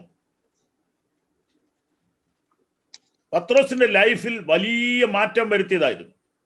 പത്രോസിനെ ആഴത്തിൽ സ്വാധീനിച്ച സംഭവമായിരുന്നു. നമ്മളത് ധ്യാനിച്ചിട്ടുണ്ട് ഈ ക്ലാസ്സിൽ തന്നെ. ഒരു രാത്രി മുഴുവൻ അധ്വാനിച്ചിട്ടൊന്നും കിട്ടാതിരുന്നു. കർത്താവ് വന്ന് പടകിലിരുന്ന് വചനം പഠിപ്പിച്ചേച്ച് മീൻ പിടിക്കാൻ വലയിറക്കാൻ പറഞ്ഞു. 2 പടക് നിറയുന്ന പോലെ മീൻ കിട്ടി. മീൻ കിട്ടിയപ്പോൾ പത്രോസ് ഓടി വന്ന് കർത്താവിന്റെ കാലെ കെട്ടിപ്പിടിച്ച് കമന്നടിച്ച മണ്ണിൽ വീണു. വീണിട്ടിട്ട് പറഞ്ഞു, എന്നെ വിട്ടുപോകണം എന്ന്, കുറ്റബോധം കൊണ്ട്. കർത്താവ് പറഞ്ഞു, വിട്ടുപോകത്തില്ല, നിന്നെ മനുഷ്യനെ പിടിക്കുന്നവനാക്കും.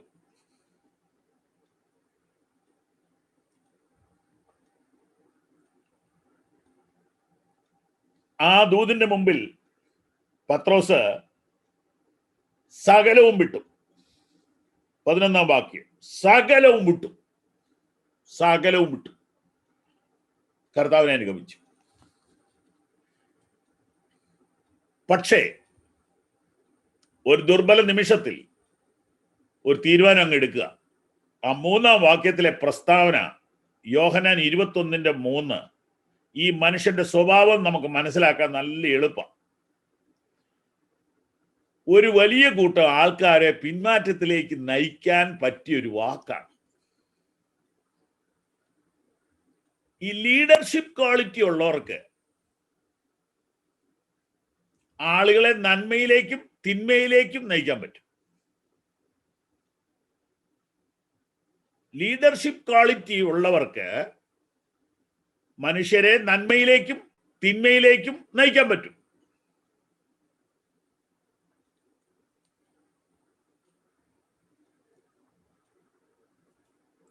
മൂന്നാം വാക്യം, ശീമോൻ പത്രോസ് ഒരു പ്രസംഗം ചെയ്യുക.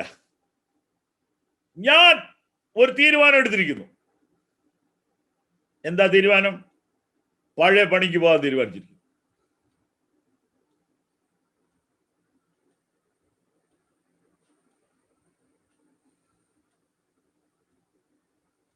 നിന്നെ വിട്ട് ഞങ്ങൾ ആരുടെ അടുക്കൽ പോകും? നിത്യജീവന്റെ മൊഴികൾ നിന്റെ പക്കലല്ലയോ ഉള്ളത്? നീ ജീവനുള്ള ദൈവത്തിന്റെ പുത്രനായ ക്രിസ്തു ആണെന്നൊക്കെ പറഞ്ഞ ആള് ഇപ്പോൾ ഒരു വലിയ പ്രസ്താവന നടത്തുകയാണ്, ഒരു അനൗൺസ്മെന്റ്. എല്ലാരും ശ്രദ്ധിക്കുക, യാക്കോബ്, യോഹന്നാന്, തോമസ്, എല്ലാരും കേൾക്കുക, ഞാനൊരു തീരുമാനം എടുത്തിരിക്കുന്നു. അയ്യോ, പുള്ളിയാണല്ലോ ലീഡർ, സ്വർഗരാജ്യത്തെ താക്കോലുള്ള ആള്.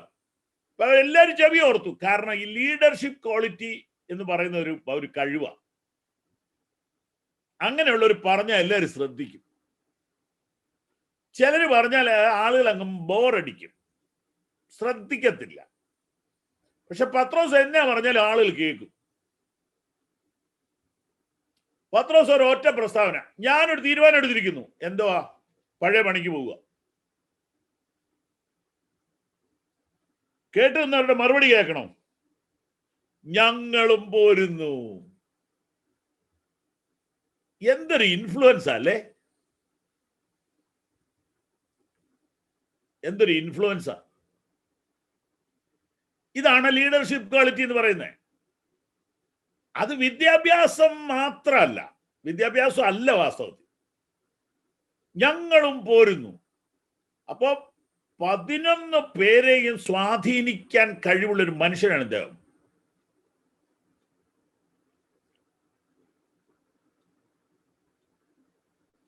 പോയി. ഈ കാര്യം മറ്റു സുവിശേഷകന്മാർ എഴുതിയിട്ടില്ല. ഈ കാര്യം നമുക്ക് എഴുതി തരുന്നത് യോഹന്നാനാണ്. യോഹന്നാച്ചനും കൂടെ ഉണ്ട്. അപ്പം യോഹന്നാനെ പോലും സ്വാധീനിക്കാൻ കഴിവുള്ള ഒരു ലീഡറാണ് പത്രോസ്. യോഹന്നാൻ കർത്താവിന്റെ നെഞ്ചോട് ചാരിയിരുന്ന ആളാ.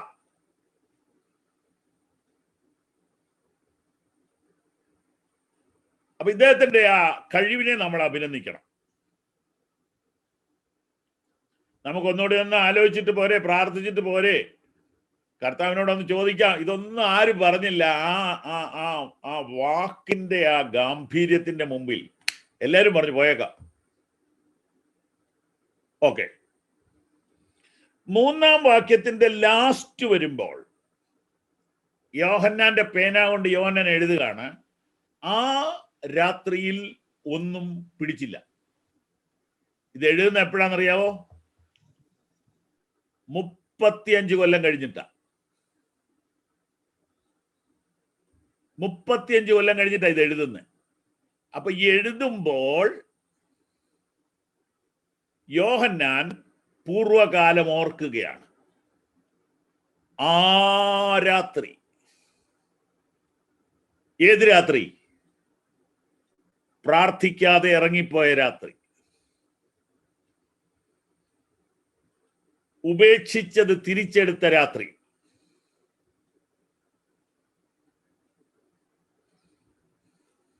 പിന്മാറ്റത്തിന്റെ രാത്രി, അവിശ്വാസത്തിന്റെ രാത്രി, പരാജയത്തിന്റെ രാത്രി. യോഹന്നാൻ പച്ചയ്ക്ക് എഴുതുകയാണ്, ആ രാത്രി മറക്കാൻ കഴിയില്ല, ഒന്നും പിടിച്ചില്ല.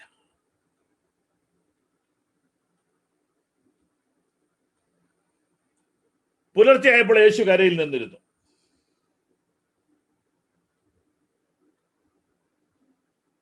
യേശു ആകുന്നെന്ന് ശിഷ്യന്മാർ അറിഞ്ഞില്ല. കർത്താവ് കുറെ നേരമായിട്ട് അവിടെ വന്ന് നിപ്പുണ്ട്.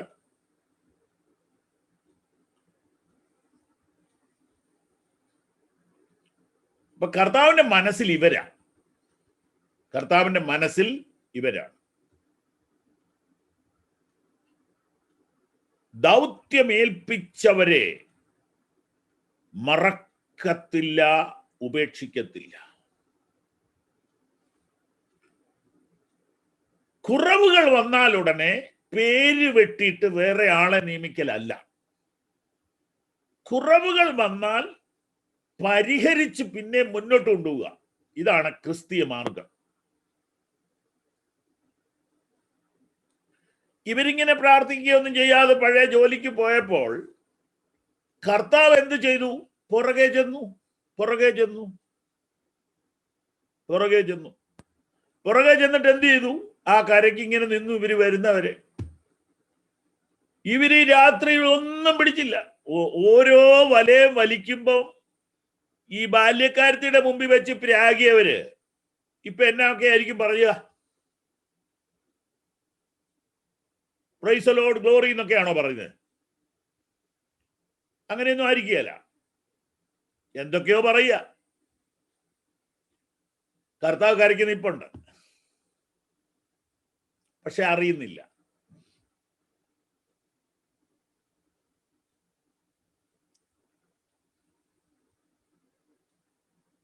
യേശു അവരോട്, കുഞ്ഞുങ്ങളെ കൂട്ടുവാൻ വല്ലതും ഉണ്ടോ?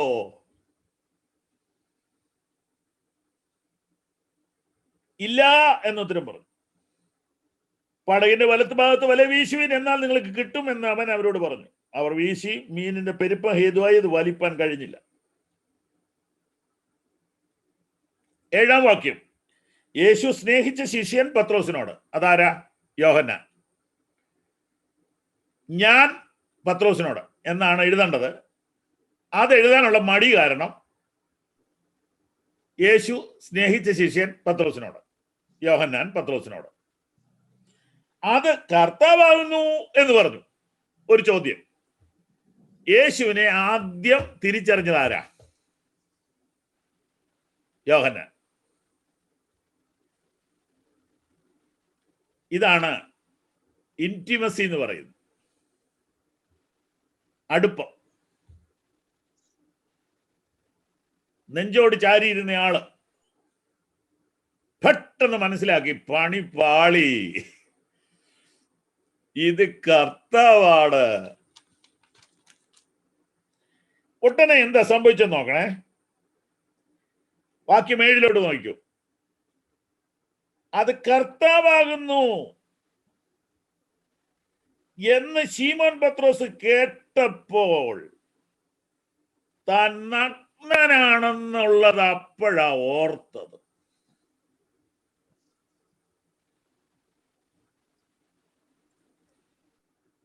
ഇപ്പോഴത്തെ കൂട്ടായ്മയിൽ നഗ്നനായിട്ട് നിന്നാലും കുഴപ്പമില്ല.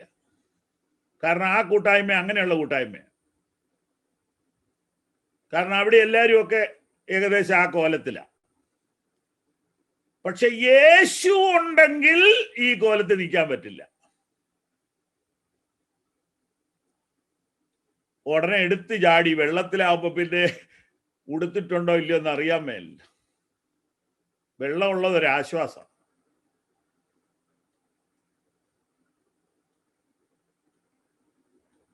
ഇത് തന്നെയാണ് ഏദനിലും സംഭവിച്ചത്.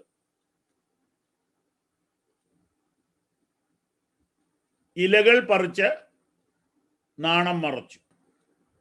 ഇവിടെ വെള്ളത്തിൽ ചാടി നാണം മറച്ചു. എല്ലാം ഒന്ന് തന്നെ. പക്ഷേ എത്ര ദിവസം ഈ വെള്ളത്തിൽ കിടക്കാൻ പറ്റും? കയറണ്ടേ? എപ്പോഴെങ്കിലും ഒന്ന് കയറണ്ടേ? നമ്മൾ കണ്ടെത്തുന്ന മറ ഒരു മറയല്ല. കർത്താവ് നമ്മളെ മറച്ചാലേ നമ്മൾ മറയുള്ളൂ. ശ്രദ്ധിക്കുക, ആദമും ഹവ്വയും ഉണ്ടാക്കിയ ഉടുപ്പ് കർത്താവിന്റെ മുമ്പിൽ നിൽക്കാൻ പര്യാപ്തമല്ലായിരുന്നു. ഓക്കെ, ഇനി അവിടെ നമ്മൾ നിൽക്കുന്നില്ല.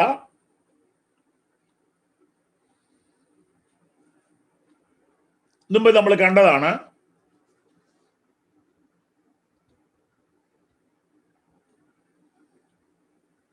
വലയൊക്കെ വലിച്ച് കരയ്ക്കിറങ്ങിയപ്പോൾ വാക്യം 9, തീക്കനൽ കാണുക. കയറി വരുമ്പോൾ ആദ്യം കാണുന്ന തീയ. പത്രോസിനെ വല്ലാതെ ബാധിക്കുന്ന സാധനമാണ്. കാണുമ്പോ ഉള്ളിൽ തീയ. Praise the Lord.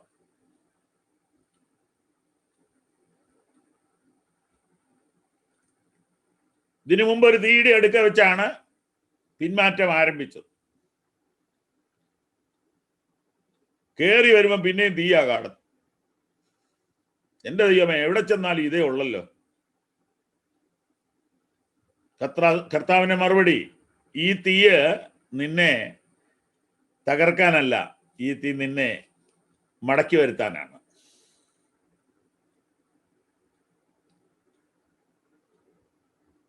Praise the Lord. തുടർന്ന് കർത്താവ് അവർക്ക് ബ്രേക്ക്ഫാസ്റ്റ് കൊടുക്കുകയാണ്. പ്രാതൽ കഴിച്ചോളുവീൻ. ബ്രേക്ക്ഫാസ്റ്റ് റെഡി എന്നാണ് ഇംഗ്ലീഷ് ബൈബിളിൽ. ബ്രേക്ക്ഫാസ്റ്റ് കൊടുക്കുക. ഈ രാത്രി മുഴുവൻ പണിയെടുത്തേക്ക് വരുന്ന അവർക്ക് രാവിലത്തെ ആ ഭക്ഷണം ഉണ്ടല്ലോ, ഭയങ്കര ടേസ്റ്റാ. നല്ല വിശപ്പ് കാണും. കർത്താവ് സുവിശേഷം ഒന്നും പറയുകയല്ല, ഇപ്പൊ ഡോക്ടറിൻ ഒന്നും പഠിപ്പിക്കുകയല്ല, ബ്രേക്ക്ഫാസ്റ്റ് കൊടുക്കുക. ഇത് നമുക്കും നല്ലതാ. നമ്മൾ ആളുകളെ നേടാനാ ഉദ്ദേശിക്കുന്നെങ്കിൽ ബ്രേക്ക്ഫാസ്റ്റിന് പകരം ഡോക്ടറിൻ കൊടുക്കരുത്. ബ്രേക്ക്ഫാസ്റ്റ് ഒക്കെ കഴിഞ്ഞിട്ട് നമുക്ക് ഡോക്ടറിൻ കൊടുക്കാം. അതിന് സമയം വരും.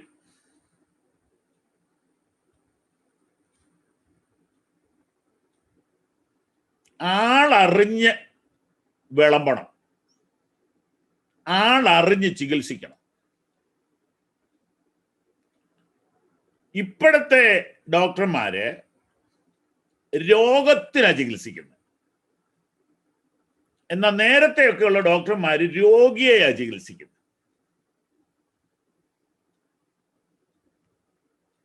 ഇപ്പോഴത്തെ ഡോക്ടർമാർ രോഗിയുടെ മുഖത്തോട് പോലും നോക്കുന്നില്ല.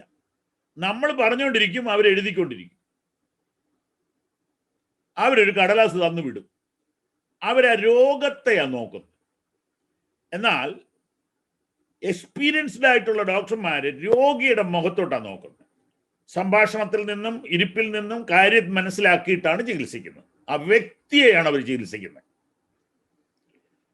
യേശു കർത്താവ് ഇപ്പോൾ ഒരമ്മയുടെ സ്ഥാനത്ത് നിന്നുകൊണ്ട് നല്ല ചൂടുള്ള തന്തൂരിയാണ് കൊടുക്കുന്നത്. തന്തൂരി, കനലിന്മേൽ ചുട്ട ഭക്ഷണം. ഇന്ന് 5 സ്റ്റാർ ഹോട്ടലിലെ ഏറ്റവും വില കൂടിയതാ തന്തൂരി. ആ സാധന കൊടുക്കുന്നത്.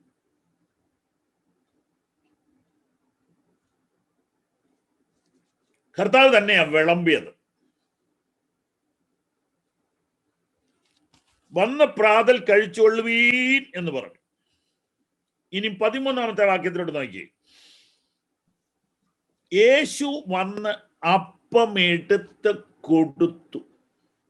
ബുഫേ അല്ലായിരുന്നു.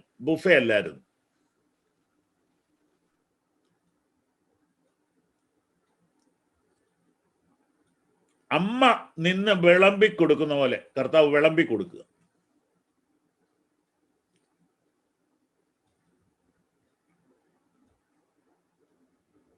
മീനും എടുത്തു കൊടുത്തു.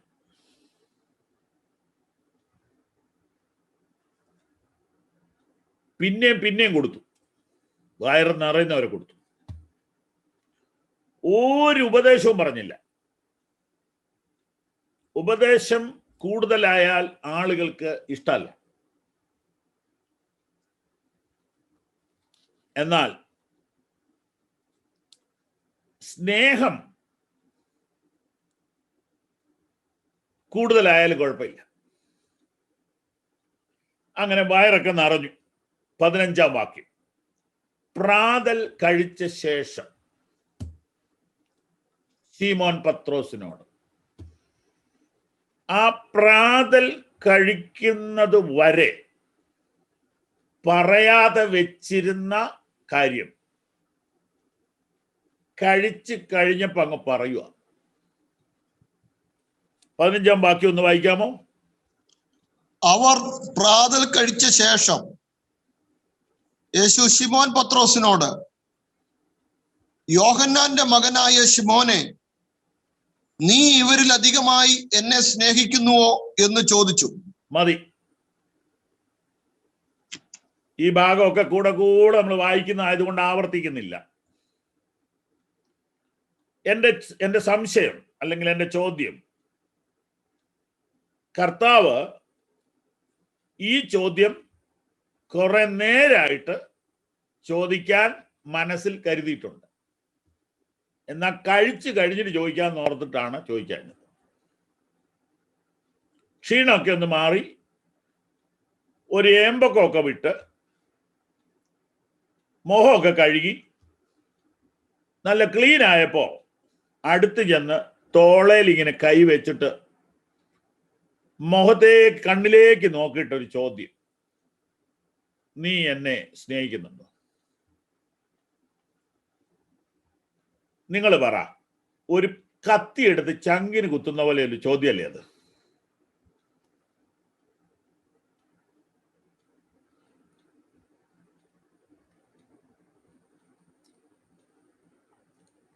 കർത്താവ് നമ്മളിൽ നിന്ന് എന്താ ആഗ്രഹിക്കുന്നതെന്ന് ഇവിടുന്ന് മനസ്സിലായോ? കർത്താവ് നമ്മിൽ നിന്ന് എന്താണ് ആഗ്രഹിക്കുന്നത്? സ്നേഹം. എഫേസോസിലെ സഭയോട് പറയുന്നത് എന്താ?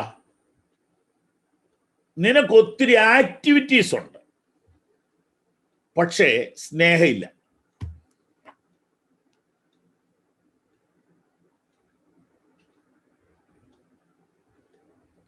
വെളിപ്പാട് പുസ്തകം 2-ാം അധ്യായം 2 മുതൽ വായിക്കുമ്പോൾ, ഞാൻ നിന്റെ പ്രവൃത്തിയും പ്രയത്നവും സഹിഷ്ണുതയും അസഹിഷ്ണുതയും അറിയുന്നു. അങ്ങനെ തന്നെയാണ്. ഞാൻ നിന്റെ പ്രവൃത്തിയും സഹിഷ്ണുതയും കൊള്ളരുതാത്തവരെ നിനക്ക് സഹിച്ചുകൂടാത്തതും, അപ്പോസ്തോലന്മാരല്ലാതിരിക്കെ തങ്ങൾ അപ്പോസ്തോലന്മാർ എന്ന് പറയുന്നവരെ നീ പരീക്ഷിച്ച് കള്ളന്മാർ എന്ന് കണ്ടതും, നിനക്ക് സഹിഷ്ണുതയുള്ളതും, എന്റെ നാമം നിമിത്തം നീ സഹിച്ചതും തളർന്നു പോകാഞ്ഞതും ഞാൻ അറിയുന്നു. എങ്കിലും നിന്റെ ആദ്യ സ്നേഹം വിട്ടുകളഞ്ഞു എന്ന് ഒരു കുറ്റം നിന്നെ കുറിച്ച് പറയുവാനുണ്ട്. അപ്പൊ എന്റെ ചോദ്യം, ഞാൻ ഇന്നലെ രാത്രിയിലും ഈ വചനം ധ്യാനിച്ചായിരുന്നു മറ്റൊരു സ്ഥലത്ത് പ്രസംഗിച്ചപ്പോ. അപ്പം സ്നേഹമില്ലെങ്കിലും എന്ത് ചെയ്യാം? പ്രവർത്തിക്കാം. സ്നേഹമില്ലെങ്കിൽ എന്ത് ചെയ്യാം? മീറ്റിംഗ് നടത്താം. സ്നേഹമില്ലെങ്കിലും കൺവെൻഷൻ നടത്താം. സ്നേഹമില്ലെങ്കിലും സഭാ ശുശ്രൂഷ നടത്താം.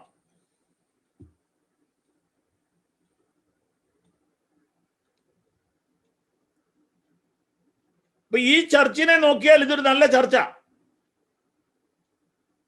നല്ല ചർച്ച, ആക്ടിവിറ്റീസ് ഉണ്ട്. നമ്മുടെ ഭാഷയിൽ പറഞ്ഞാൽ യുവജന മീറ്റിംഗ്, കുട്ടികളുടെ മീറ്റിംഗ്, ലേഡീസിന്റെ മീറ്റിംഗ്, ചാരിറ്റി എല്ലാം ഉണ്ട്. എല്ലാം ഉള്ള ചർച്ച, ബ്യൂട്ടിഫുൾ ചർച്ച്. പക്ഷെ കർത്താവ് നോക്കിയിട്ട് പറയുന്നു സ്നേഹമില്ല, സ്നേഹമില്ല. അതുകൊണ്ട് എന്താ? സ്നേഹം ഇല്ലെങ്കിലും ഇത്രയൊക്കെ ആക്ടിവിറ്റീസ് ഉണ്ടല്ലോ, അതുകൊണ്ട് കുഴപ്പമില്ല എന്നല്ല പറഞ്ഞത്. മടങ്ങി വരാനാ പറയുന്നത്. സ്തോത്രം.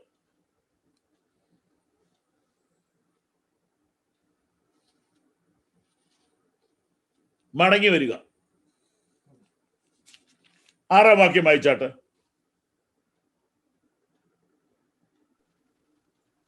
നീ ഏതിൽ നിന്ന് വീണിരിക്കുന്നു എന്ന് ഓർത്ത് മാനസാന്തരപ്പെട്ട് ആദ്യത്തെ പ്രവൃത്തി ചെയ്യുക. അല്ലാഞ്ഞാൽ ഞാൻ വരികയും നീ മാനസാന്തരപ്പെടാഞ്ഞാൽ നിന്റെ നിലവിളക്ക് അതിന്റെ നിലയിൽ നിന്ന് നീക്കുകയും ചെയ്യും. സ്തോത്രം. സ്നേഹമില്ലാത്തവരോട് പറയുകയാണ്, റിമെമ്പർ, റിപ്പന്റ് ആൻഡ് റിപ്പീറ്റ്. ഓർക്കുക, മടങ്ങി വരിക, ആദ്യത്തെ പ്രവൃത്തി ചെയ്യുക.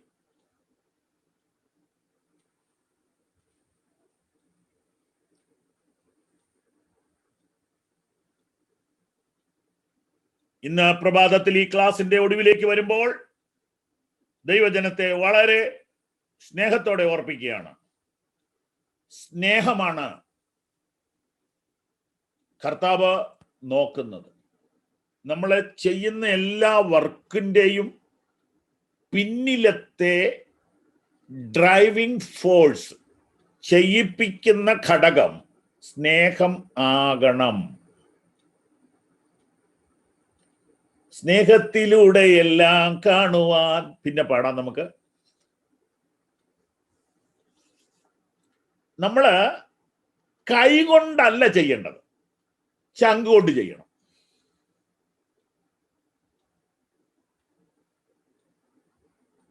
മറ്റൊരു സംഭവം ഓർമ്മയിൽ വരുന്നു.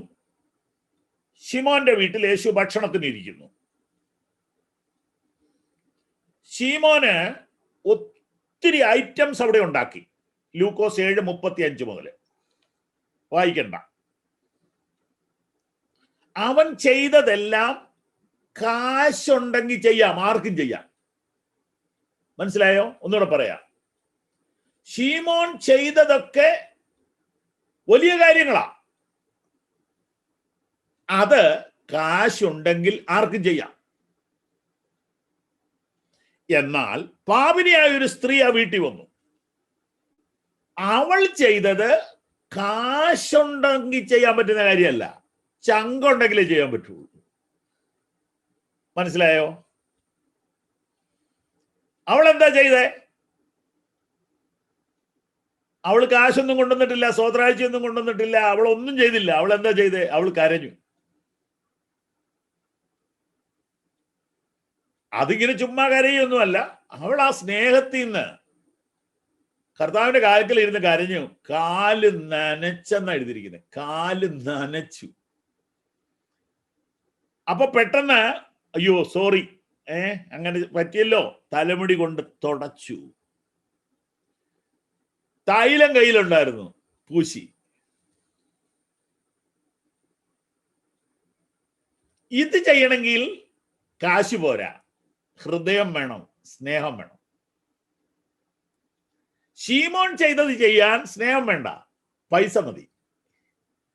പൈസയും ബുദ്ധിയും വിവേകവും ഉണ്ടെങ്കിൽ നമുക്കൊരു സഭ നടത്താം. Price the Lord. നമുക്കൊരു സംഘടന നടത്താം, നമുക്കൊരു ഇൻസ്റ്റിറ്റ്യൂഷൻ നടത്തിക്കൊണ്ടു പോകാം. ഒരു പ്രയാസവും ഇല്ല. പൈസ ഉണ്ടെങ്കിൽ നമുക്ക് ഒരു സഭ നടത്താൻ പറ്റും. ആ കാര്യത്തിൽ സംശയിക്കണ്ട.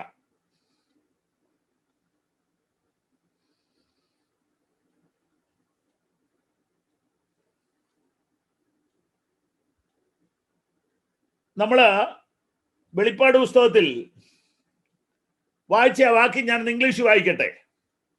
I know your industry and activities, labor, toil, and trouble, and your patient endurance, and how you cannot tolerate wicked. എത്ര നല്ല കാര്യം അതെല്ലാം. പക്ഷെ അതെല്ലാം കർത്താവ് 0 മാർക്ക് കൊടുക്കുക, സ്നേഹമില്ലാത്തത് കൊണ്ട്.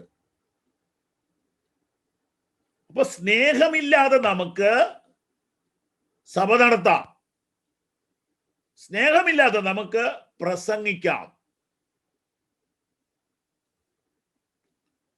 ഒരു ചെറുപ്പക്കാരൻ ഒരു സ്ഥലത്ത് പ്രവർത്തിക്കാൻ പോയി. 10 കൊല്ലം പ്രവർത്തിച്ചിട്ടും റിസൾട്ട് ഇല്ല. നിരാശനായി അവനെ സ്പോൺസർ ചെയ്തുകൊണ്ടിരിക്കുന്ന, അവനെ പഠിപ്പിച്ചു വിട്ട സെമിനാരിയുടെ പ്രിൻസിപ്പലിനെ കാണാൻ ചെന്നിട്ട് അവൻ പ്രസംഗിച്ച നോട്ട്ബുക്ക് മുഴുവനും സാറിനെ കാണിച്ചു. സാറ് ചോദിച്ചു, നീ ആദ്യ ദിവസം എന്നാ പ്രസംഗിച്ച്? ഇതാ പ്രസംഗിച്ച്. കഴിഞ്ഞ ആഴ്ച എന്താ പ്രസംഗിച്ച്? ഇതാ പ്രസംഗിച്ച്. നീ എന്തൊക്കെ ചെയ്തു? അവൻ ചെയ്തതെല്ലാം പറഞ്ഞു. ഒടുവിൽ ഈ സാർ ഒരൊറ്റ ചോദ്യം ചോദിച്ചു, നീ വാസ്തവത്തിൽ ആ മനുഷ്യരെ സ്നേഹിക്കുന്നുണ്ടോ? നീ ഇപ്പോൾ പോയി താമസിക്കുന്ന സ്ഥലത്തെ മനുഷ്യരെ നീ സ്നേഹിക്കുന്നുണ്ടോ? അവൻ ആ നോട്ട്ബുക്ക് മടക്കി വീട്ടിലേക്ക് പോയി. അവൻ ആ ജനത്തെ സ്നേഹിക്കാൻ തുടങ്ങി. 1 കൊല്ലം കൊണ്ട് ആ ചർച്ച് വളരാൻ തുടങ്ങി. നമുക്ക് ഒത്തിരി കാര്യങ്ങളൊക്കെ ചെയ്യാൻ പറ്റും, ആൾക്കാരൊക്കെ ചെയ്യുന്ന പോലെ. പക്ഷെ കർത്താവ് ചോദിക്കുന്നത്, നീ എന്നെ സ്നേഹിക്കുന്നുണ്ടോന്നാണ്. നമുക്ക് ഇന്ന് രാവിലെ കർത്താവിനോട് പറയാം, കർത്താവേ, ഞാൻ നിന്നെ സ്നേഹിക്കുന്നു. ആവർത്തിച്ച് പറയാം, 1000 പ്രാവശ്യം പറയാം, കർത്താവേ, ഞാൻ നിന്നെ സ്നേഹിക്കുന്നു. കർത്താവേ, ഞാൻ നിന്നെ സ്നേഹിക്കുന്നു. അതായിരിക്കട്ടെ നമ്മുടെ സമർപ്പണം. 3 പ്രാവശ്യം കർത്താവ് ഈ ചോദ്യം ചോദിച്ചു. അതിനുശേഷം കർത്താവ് അവനെ ഓർഡിനേഷൻ നൽകി. യോഹന്നാൻ 21-ാം അധ്യായം പത്രോസിന്റെ ഓർഡിനേഷൻ.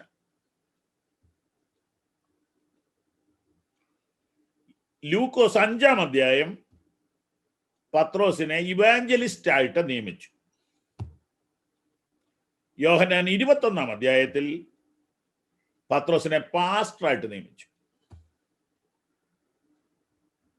2 നിയമനങ്ങൾ തന്നെയാണ്. ഒന്നാമത്തേത് മനുഷ്യരെ പിടിക്കുന്ന ശുശ്രൂഷ, രണ്ടാമത്തേത് ആടിനെ പാലിക്കുന്ന ശുശ്രൂഷ. എൻ്റെ കുഞ്ഞാടുകളെ മേയ്ക്കുക, എൻ്റെ ആടുകളെ പാലിക്കുക. ഈ പാസ്റ്ററൽ മിനിസ്ട്രി ഏൽപ്പിക്കണമെങ്കിൽ ഒരു ചോദ്യത്തിന് ഉത്തരം പറയണം. ആ ചോദ്യം ഇതാണ്, നീ നിനക്കുള്ള എല്ലാറ്റിലും അധികമായി എന്നെ സ്നേഹിക്കുന്നുവോ? എങ്കിൽ മാത്രമേ എൻ്റെ ആടുകളെ നിന്നെ ഏൽപ്പിക്കുകയുള്ളൂ. വിശ്വാസികളുടെ പേര് തോമസ് എന്നോ മാർട്ടിൻ എന്നോ ഫിലിപ്പെന്നോ കുര്യനെന്നോ എന്തെങ്കിലും ആവട്ടെ, അത് യുഗങ്ങൾക്ക് മുമ്പ് കർത്താവ് കണ്ടവരാ സഭയെ വരുന്നത്. കർത്താവ് രക്തം കൊടുത്ത് വാങ്ങിയവരാ ചർച്ചിലോട്ട് വരുന്നത്. മുന്നമേ ദൈവത്തിന്റെ നിർണയത്തിൽ പെട്ടവരാ നമ്മുടെ കൂട്ടായ്മയെ വരുന്നത്. കേൾക്കണം, നന്നായിട്ട് കേൾക്കണം. ഒരു പുതിയ സ്ഥലമാവട്ടെ പഴയ സ്ഥലമാവട്ടെ, ഒരാള് ചർച്ചിൽ വരുന്നത് നമ്മുടെ ബുദ്ധിസാമർഥ്യം കൊണ്ടൊന്നും അല്ല, പിതാവ് ആകർഷിച്ചിട്ട് വരുന്നവരാ. ലോകസ്ഥാപനത്തിന് മുൻപേ മുൻ നിയമിക്കപ്പെട്ടവരാ, മുൻ അറിയപ്പെട്ടവരാ, കർത്താവ് വിളിച്ചവരാ. അവരെ ആരുടെ കയ്യിൽ ഏൽപ്പിക്കണമെന്ന് കർത്താവ് ഇങ്ങനെ തപ്പുക. പുരുഷാരത്തെ ഇടയനില്ലാത്ത ആടുകളെ പോലെ ചിന്നിയവരും ചെതറിയവരുമായി കണ്ടിട്ട് കർത്താവ് സങ്കടപ്പെടുക. അയ്യോ, ഒരു നല്ല ഇടയനെ എനിക്ക് തരണേ എന്ന് കർത്താവ് ആഗ്രഹിക്കുക. ഇന്ന് ഈ ക്ലാസ്സിൽ ഇടയ ശുശ്രൂഷയ്ക്ക് വേണ്ടി ആരെയൊക്കെയോ കർത്താവ് ആഴത്തിൽ വിളിക്കുകയാണ്. എൻ്റെ ആടുകളെ പാലിക്കാവോ? വാക്യം 15 ലാസ്റ്റ്, എൻ്റെ കുഞ്ഞാടുകളെ മേയ്ക്ക. എനിക്ക് കുറച്ച് കുഞ്ഞാടുകളുണ്ട് എൻ്റെ മോനെ പത്രോസേ. അതിനെ നോക്കാൻ എനിക്ക് വിശ്വാസമുള്ള 1-2 പേരെ വേണം. ഞാൻ പോവാം പിതാവിന്റെ അടുക്കലേക്ക്. ഞാൻ അവിടെ ഇരുന്ന് വേണ്ട ക്രമീകരണമൊക്കെ ചെയ്തോളാം. എന്നാലും ഞാൻ സ്നേഹിക്കുന്ന ആ സ്നേഹം അവർക്ക് കൊടുത്ത് അവരെ ഒന്ന് നോക്കാൻ നിനക്ക് പറ്റുമോ? നിന്റെ കാര്യം ഞാൻ നോക്കിക്കോളാം. ആടിനെ തീറ്റുന്നവൻ അതിന്റെ പാൽ കൊണ്ട് ഉപജീവിക്കും. ആടിനെ തീറ്റുന്നവൻ പട്ടിണി ഒന്നും കിടക്കേണ്ടി വരില്ല. പക്ഷെ നീ എന്നോടൊരു വാക്ക് പറയണം. നിനക്ക് നോക്കാവോ? ഇടയ ശുശ്രൂഷ വളരെ പ്രധാനപ്പെട്ടതാണ്. ഇടയ ശുശ്രൂഷ വളരെ പ്രധാനപ്പെട്ടതാണ്. Price the Lord. 2 ദിവസം മുമ്പ് ഞാനും എൻ്റെ ഒരു സഹ ശുശ്രൂഷകനും കൂടെ മറ്റൊരു ചർച്ചിൽ പോയി. അവിടുത്തെ ശുശ്രൂഷകനുമായിട്ട് അരമണിക്കൂർ സംസാരിച്ചപ്പോൾ ആ സഭയിലുള്ള 10 കുടുംബത്തിൻ്റെയും നെഗറ്റീവായ കാര്യം മുഴുവനും അദ്ദേഹം പറഞ്ഞു. ഇപ്പൊ ചുരുക്കി പറഞ്ഞ ഒന്നും കൊള്ളുകയില്ല, എല്ലാം പോക്കാം, പുള്ളി മാത്രം നല്ലത്. 10 കുടുംബത്തിൻ്റെയും പോരായ്മകളെല്ലാം പറഞ്ഞു. ഞാൻ എൻ്റെ കൂടെ നിന്ന ദേവദാസനോട് ചോദിച്ചു, അദ്ദേഹം പറഞ്ഞത് വല്ലതും ശ്രദ്ധിച്ചോ? നമ്മളിപ്പോ പോയത് പാസ്റ്റേഴ്സ് മീറ്റിംഗ് നടത്താനല്ലല്ലോ, അതുകൊണ്ട് ഞാനൊന്നും മിണ്ടുന്നില്ല. ആടുകൾക്ക് കുറവുകളുണ്ട്, അതുകൊണ്ടല്ലേ ഇടയനെ വെച്ചിരിക്കുന്നത്. ആടിന് കഴിവുണ്ടെങ്കിൽ പിന്നെ ഇടയൻ വേണോ? ആടിന് വഴി അറിയില്ല. ആടെപ്പോഴും തെറ്റിപ്പോണതാ. ആട് കുഴി വീഴും, അപകടങ്ങള് അനർത്ഥങ്ങൾ ഉണ്ടാക്കും. ആടിനെ കുറ്റം പറയുമ്പോ അർത്ഥം എന്നാന്നറിയോ? ഇടയ ശുശ്രൂഷയ്ക്ക് വിളിയില്ലെന്ന്. ആടിനെ കുറ്റം പറയുമ്പോ ഓർത്തോണം ഇടയ ശുശ്രൂഷയ്ക്ക് വിളിയില്ല. ഇത്രേ ഉള്ളു കാര്യം. ഓ, അവൻ ശരിയല്ല, ഓ അവള് ശരിയല്ല, ഓ അവിടെ ഒരു തങ്കമ്മയുണ്ട്, അത് ശരിയല്ല. ഓക്കെ, മനസ്സിലായി, കാര്യം പിടി കിട്ടി. നിങ്ങള് മറ്റൊരു പണിക്ക് പോണതാണ് നല്ലത്. എന്തോ ഒരു പണിയുണ്ട്. എന്റെ കുഞ്ഞാടുകളെ മേയ്ക്കാമോ?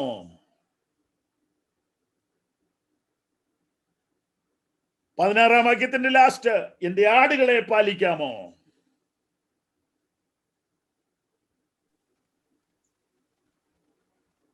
സ്തോത്രം. യോഹന്നാന്റെ മകനായ ശിമോനെ. സമയം ലാഭിക്കാം. 18-ാം വാക്യം തുടങ്ങുമ്പോൾ എന്റെ ആടുകളെ മേയ്ക്കുക. അപ്പൊ ഞാൻ ചോദിക്കട്ടെ, കർത്താവിന്റെ ഹൃദയത്തിൽ എന്തുവാ?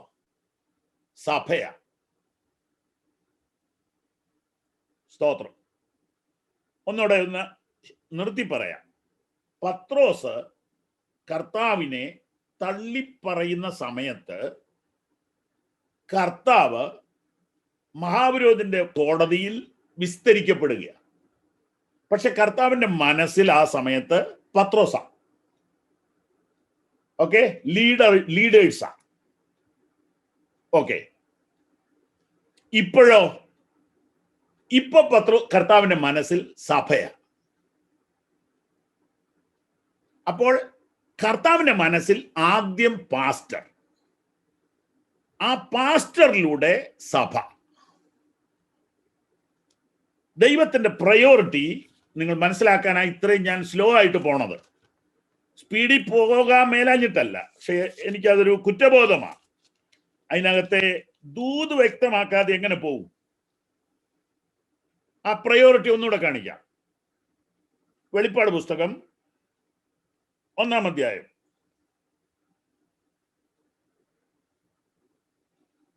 20-ാമത്തെ വാക്യം ഒന്ന് വായിച്ചേ. ഇപ്പോഴുള്ളതും ഇപ്പോഴുള്ളതും എന്റെ വലങ്കയിൽ കണ്ട 7 നക്ഷത്രത്തിന്റെ മർമ്മവും 7 പൊൻനിലവിളക്കിന്റെ വിവരവും എഴുതുക. 7 നക്ഷത്രം 7 സഭകളുടെ ദൂതന്മാരാകുന്നു, 7 നിലവിളക്ക് 7 സഭകളാകുന്നു എന്ന് കൽപ്പിച്ചു. ആമേൻ.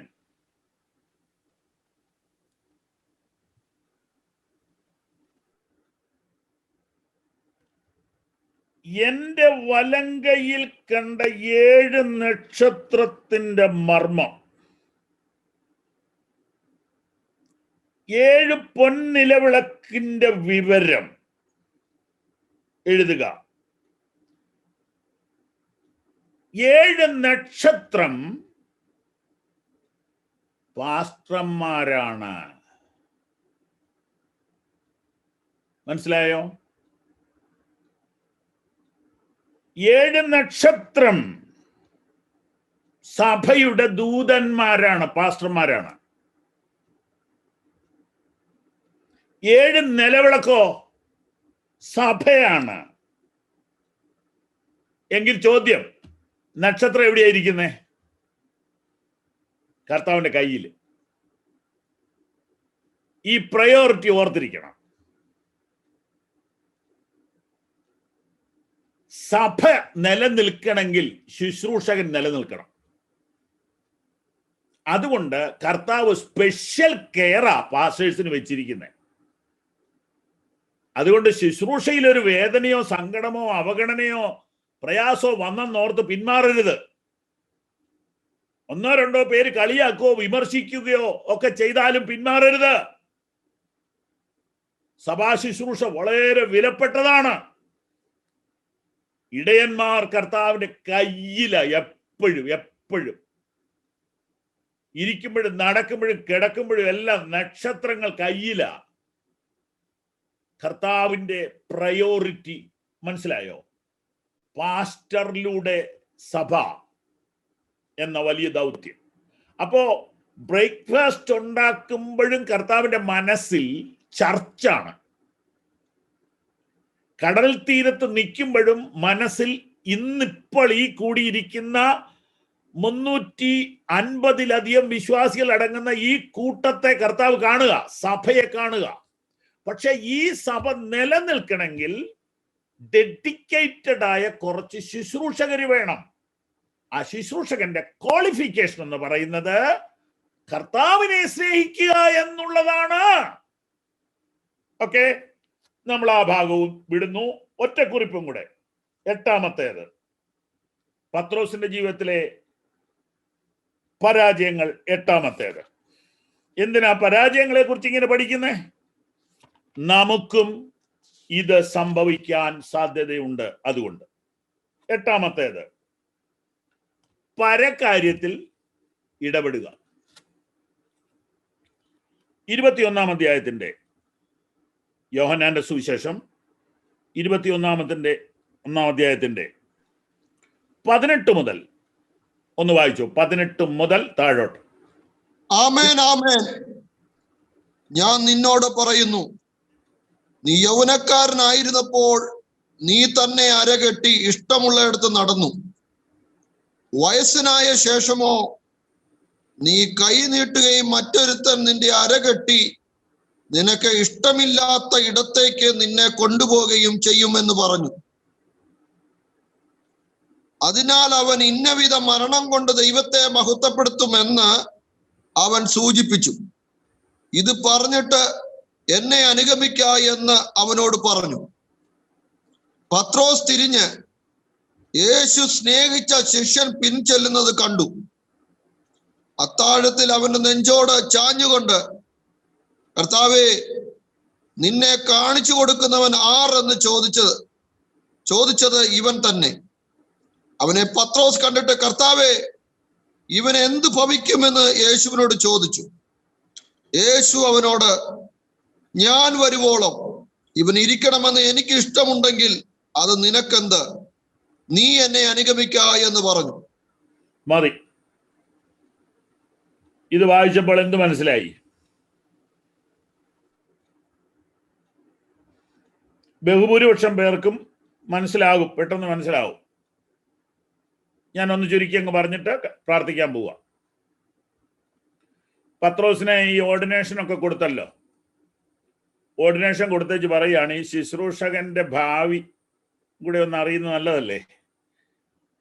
ഈ ആടിനെ തീറ്റുന്നവരുടെ ഭാവി, ആ ഭാവിയായി എഴുതിയിരിക്കുന്നത്. വിഷമിക്കോ പേടിക്കോ ഒന്നും ചെയ്യരുത്.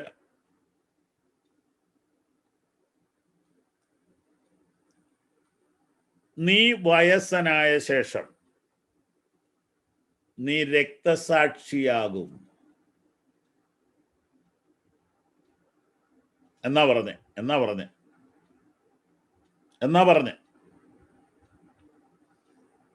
പക്ഷെ ഒരാശ്വാസമുണ്ട്. ഒരു 10-20 കൊല്ലം കൂടെ ഇനി ഉണ്ടെന്ന് മനസ്സിലായി.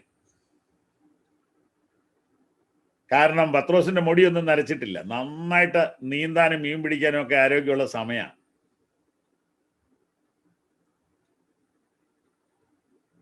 നീ ഈ ശുശ്രൂഷയുടെ ഒടുവിൽ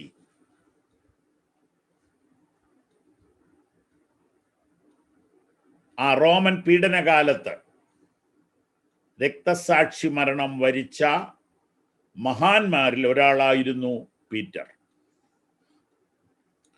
പീഡനം അനുഭവിക്കുന്ന സഭയ്ക്ക് വേണ്ടിയാണ് പത്രോസ് ലേഖനം എഴുതിയത്. അത് എഴുതാനുള്ള അദ്ദേഹത്തിന്റെ യോഗ്യത എന്ന് പറയുന്നത് അദ്ദേഹം പീഡനത്തിലൂടെ കടന്നുപോയി എന്നുള്ളതാണ്. നീ രക്തസാക്ഷിയാകേണ്ടി വരും. ഒന്ന് ശ്രദ്ധിച്ചേ. വയസ്സായിട്ടേ ഇത് സംഭവിക്കുള്ളൂ എന്ന് പറഞ്ഞത് കൊണ്ടാണ് പണ്ട് ചെറുപ്പത്തിൽ ഒന്ന് പിടിച്ച് ജയിലിൽ കൊണ്ട് ഇട്ടപ്പോ സുഖമായിട്ട് ഉറങ്ങിയത്. ഒരു ദൈവദാസൻ ഇങ്ങനെ പറഞ്ഞു, ആ ചെറുപ്പത്തിൽ ജയിലിൽ കിടന്നപ്പോ പത്രോസ് തന്റെ കയ്യേലോട്ടൊക്കെ നോക്കി, പ്രായമൊന്നും ആയിട്ടില്ല, ഇല്ലില്ല, ഈ പ്രാവശ്യം മരിക്കത്തില്ല. ആ ഉറപ്പ് കിട്ടിയത് കൊണ്ടാണ് അവിടെ കിടന്ന് ഉറങ്ങിയത്. കാരണം പ്രവചനം കിടക്കുന്നത് വയസ്സനായ ശേഷം. കർത്താവ് നിശ്ചയിച്ച സമയത്തിന് മുമ്പ് ആർക്കും നമ്മളെ ഒന്നും ചെയ്യാൻ പറ്റത്തില്ല. ഓക്കെ, അതവിടെ നിൽക്കട്ടെ. വാക്യം 19. അതിനാൽ അവൻ ഇന്ന വിധം മരണം കൊണ്ട് ദൈവത്തെ മഹത്വപ്പെടുത്തും. അപ്പൊ നമ്മുടെ മരണം പോലും ദൈവത്തിന് മഹത്വമായിട്ട് മാറണമെന്ന് ദൈവം ആഗ്രഹിക്കുന്നു. നമ്മുടെ ജീവിതം മാത്രമല്ല, നമ്മുടെ ശുശ്രൂഷ മാത്രമല്ല, നമ്മുടെ മരണം പോലും ദൈവത്തെ മഹത്വപ്പെടുത്താനാ. ഓക്കെ, അടുത്തതിലേക്ക് പോകുന്നു. ഇനിയുള്ളത് അവിടെ എഴുതിയിരിക്കുന്ന ആ ഭാഷ മനസ്സിലാക്കാൻ ഇച്ചിരി പാടായതുകൊണ്ട് ഞാൻ നാടൻ ഭാഷയിൽ അങ്ങ് പറയാം. പത്രോസ് രക്തസാക്ഷി ആകുമെന്ന് അറിഞ്ഞ ഉടനെ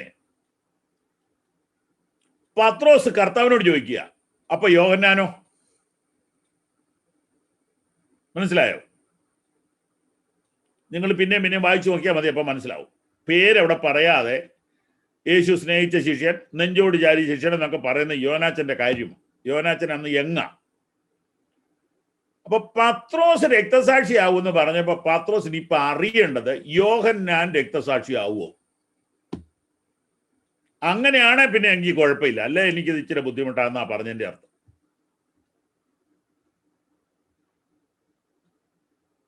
അതായത് 10ാം ക്ലാസ്സിൽ തോറ്റ ഒരു കുട്ടിയെ ആശ്വസിപ്പിക്കാൻ എന്നാ മാർഗം എന്നറിയാവോ? തോറ്റുപോയ വേറെ 2 പേരുടെ പേര് പറഞ്ഞാൽ മതി. വേറെ ഒരു വിധത്തിൽ ഇവരെ ആശ്വസിപ്പിക്കാൻ പറ്റുകയില്ല. പത്രോസിന് രക്തസാക്ഷിയാകാൻ ഒരു വിഷമവും ഇല്ല, പക്ഷെ യോഹന്നാനും കൂടി ആകണം. ഈ ചോദ്യം കർത്താവിന് ഇഷ്ടപ്പെട്ടോ ഇല്ലയോ? ഇഷ്ടപ്പെട്ടില്ല. 22-ാം വാക്യം ഞാൻ വായിക്കാം.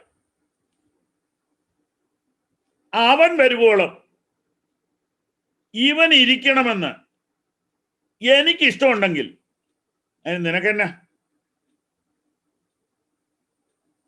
ശുദ്ധ മലയാളം പറഞ്ഞാൽ, എന്റെ പൊന്നു പത്രോസേ, എന്തിനാ ഈ വല്ലവരുടെയും കാര്യം അന്വേഷിക്കുന്നത്?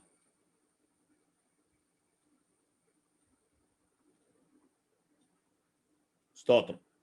നിന്റെ കാര്യം തന്നെ അന്വേഷിക്കാൻ നിനക്ക് പ്രാപ്തിയില്ല. പിന്നെ നീ ഇതിന് ഈ വല്ലവരുടെയും കാര്യം ഒരുപാട് അന്വേഷിക്കുന്നത്. ഉടനെ പത്രോസ് ആൾക്കാരോടെല്ലാം പറഞ്ഞു, യോഹന്നാൻ മരിക്കുകയായിരുന്നു. അത് പിന്നെ ഒരു ഡയലോഗായി.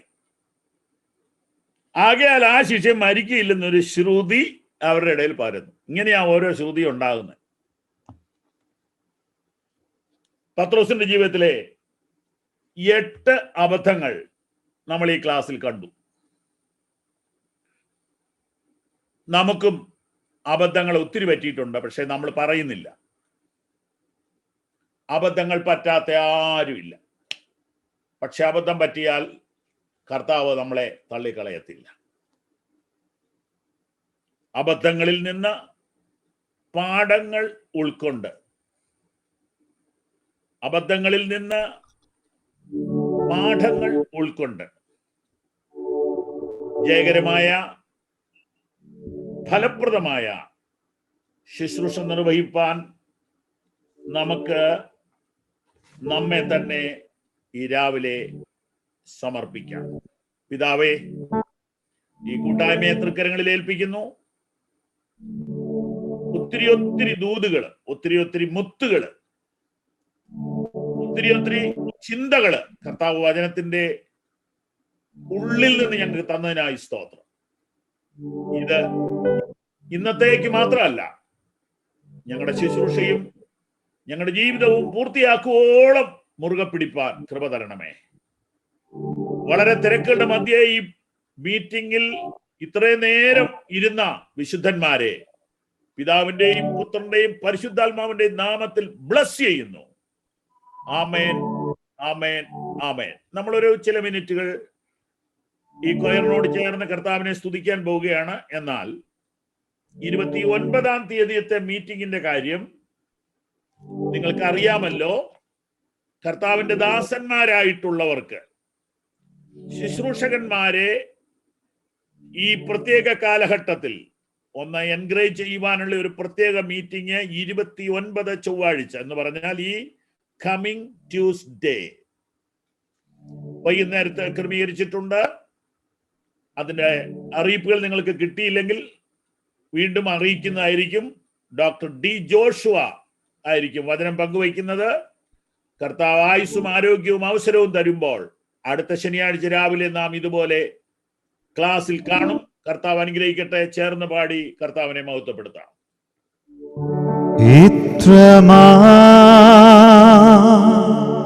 സ്നേഹത്തെ എത്ര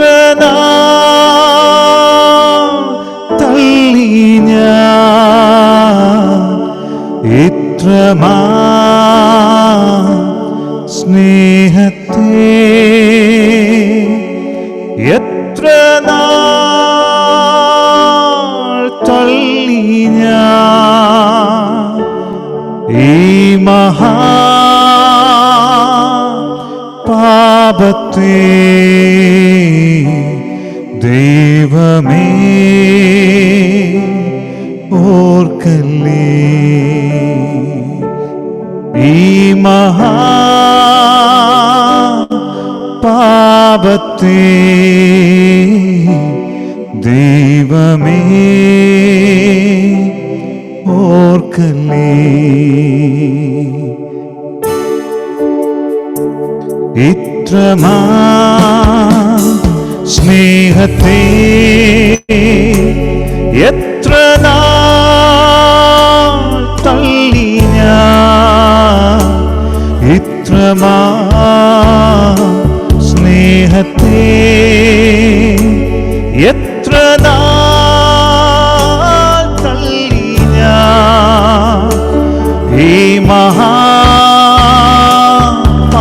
പാപത്തെ ദൈവമേ ഓർക്കല്ലേ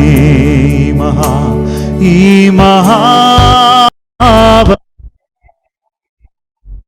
ദൈവമേ ഓർക്കല്ലേ പാപത്തെ സ്നേഹിപ്പാ ഞാനിനി പോകുമോ പാപത്തെ സ്നേഹിപ്പാ ഞാനിനി പോകുമോ ദൈവത്തിൻ പൈതലാ ജീവിക്കും ഞാനിനി എൻ ദൈവത്തിൻ പൈതലാ ജീവിക്കും ഞാനിനി ക്രൂശിന്മേ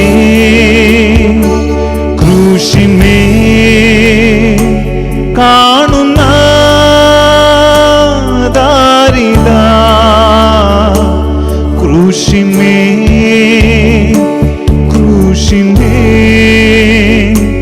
കാണുന്ന ദാരിതാ പ്രാണനാഥൻ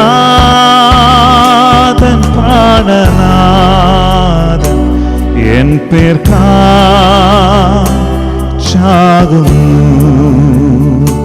പ്രാണനാഥൻ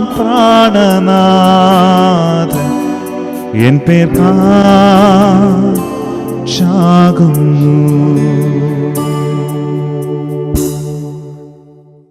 അഭിഷിക്തനെ ഇന്നു പകലിലും കർത്താവ് ശക്തമായിട്ട് കരങ്ങളിൽ ഉപയോഗിച്ചു. അത് എനിക്ക് വ്യക്തമായിട്ട് ബോധ്യപ്പെട്ടു, എന്നോട് സംസാരിച്ചു. ഞാൻ വിശ്വസിക്കുന്നു കൂടി വന്ന ഓരോരുത്തരോടും ഇന്ന് വ്യക്തമായി കർത്താവ് സംസാരിച്ചു. പത്രോസിന്റെ ജീവിതത്തിൽ വന്ന അബദ്ധങ്ങളും ഏറ്റുപറച്ചിലുകളും കഴിഞ്ഞ 4 ആഴ്ചയായിട്ട് വളരെ വിസ്താരം നമ്മെ പറഞ്ഞു തന്ന് പഠിപ്പിച്ച് നമ്മുടെ ജീവിതാനുഭവങ്ങളും അതിനോട് ഒട്ടും മാറ്റമില്ലെന്ന് നമ്മെ ബോധ്യപ്പെടുത്തി ഇടയ ശുശ്രൂഷ ചെയ്യുന്നവരെ ഒന്നുകൂടി തൊട്ടുണർത്തുകയും അതിനുവേണ്ടി ആഗ്രഹിക്കുന്നവരെ അതിലേക്ക് കൈപിടിച്ചുയർത്തുകയും ചെയ്യുന്ന ശക്തമായ സന്ദേശത്തിന്റെ മുൻപിൽ നമുക്ക് നമ്മളെ ഒരിക്കൽ കൂടി സമർപ്പിക്കാം.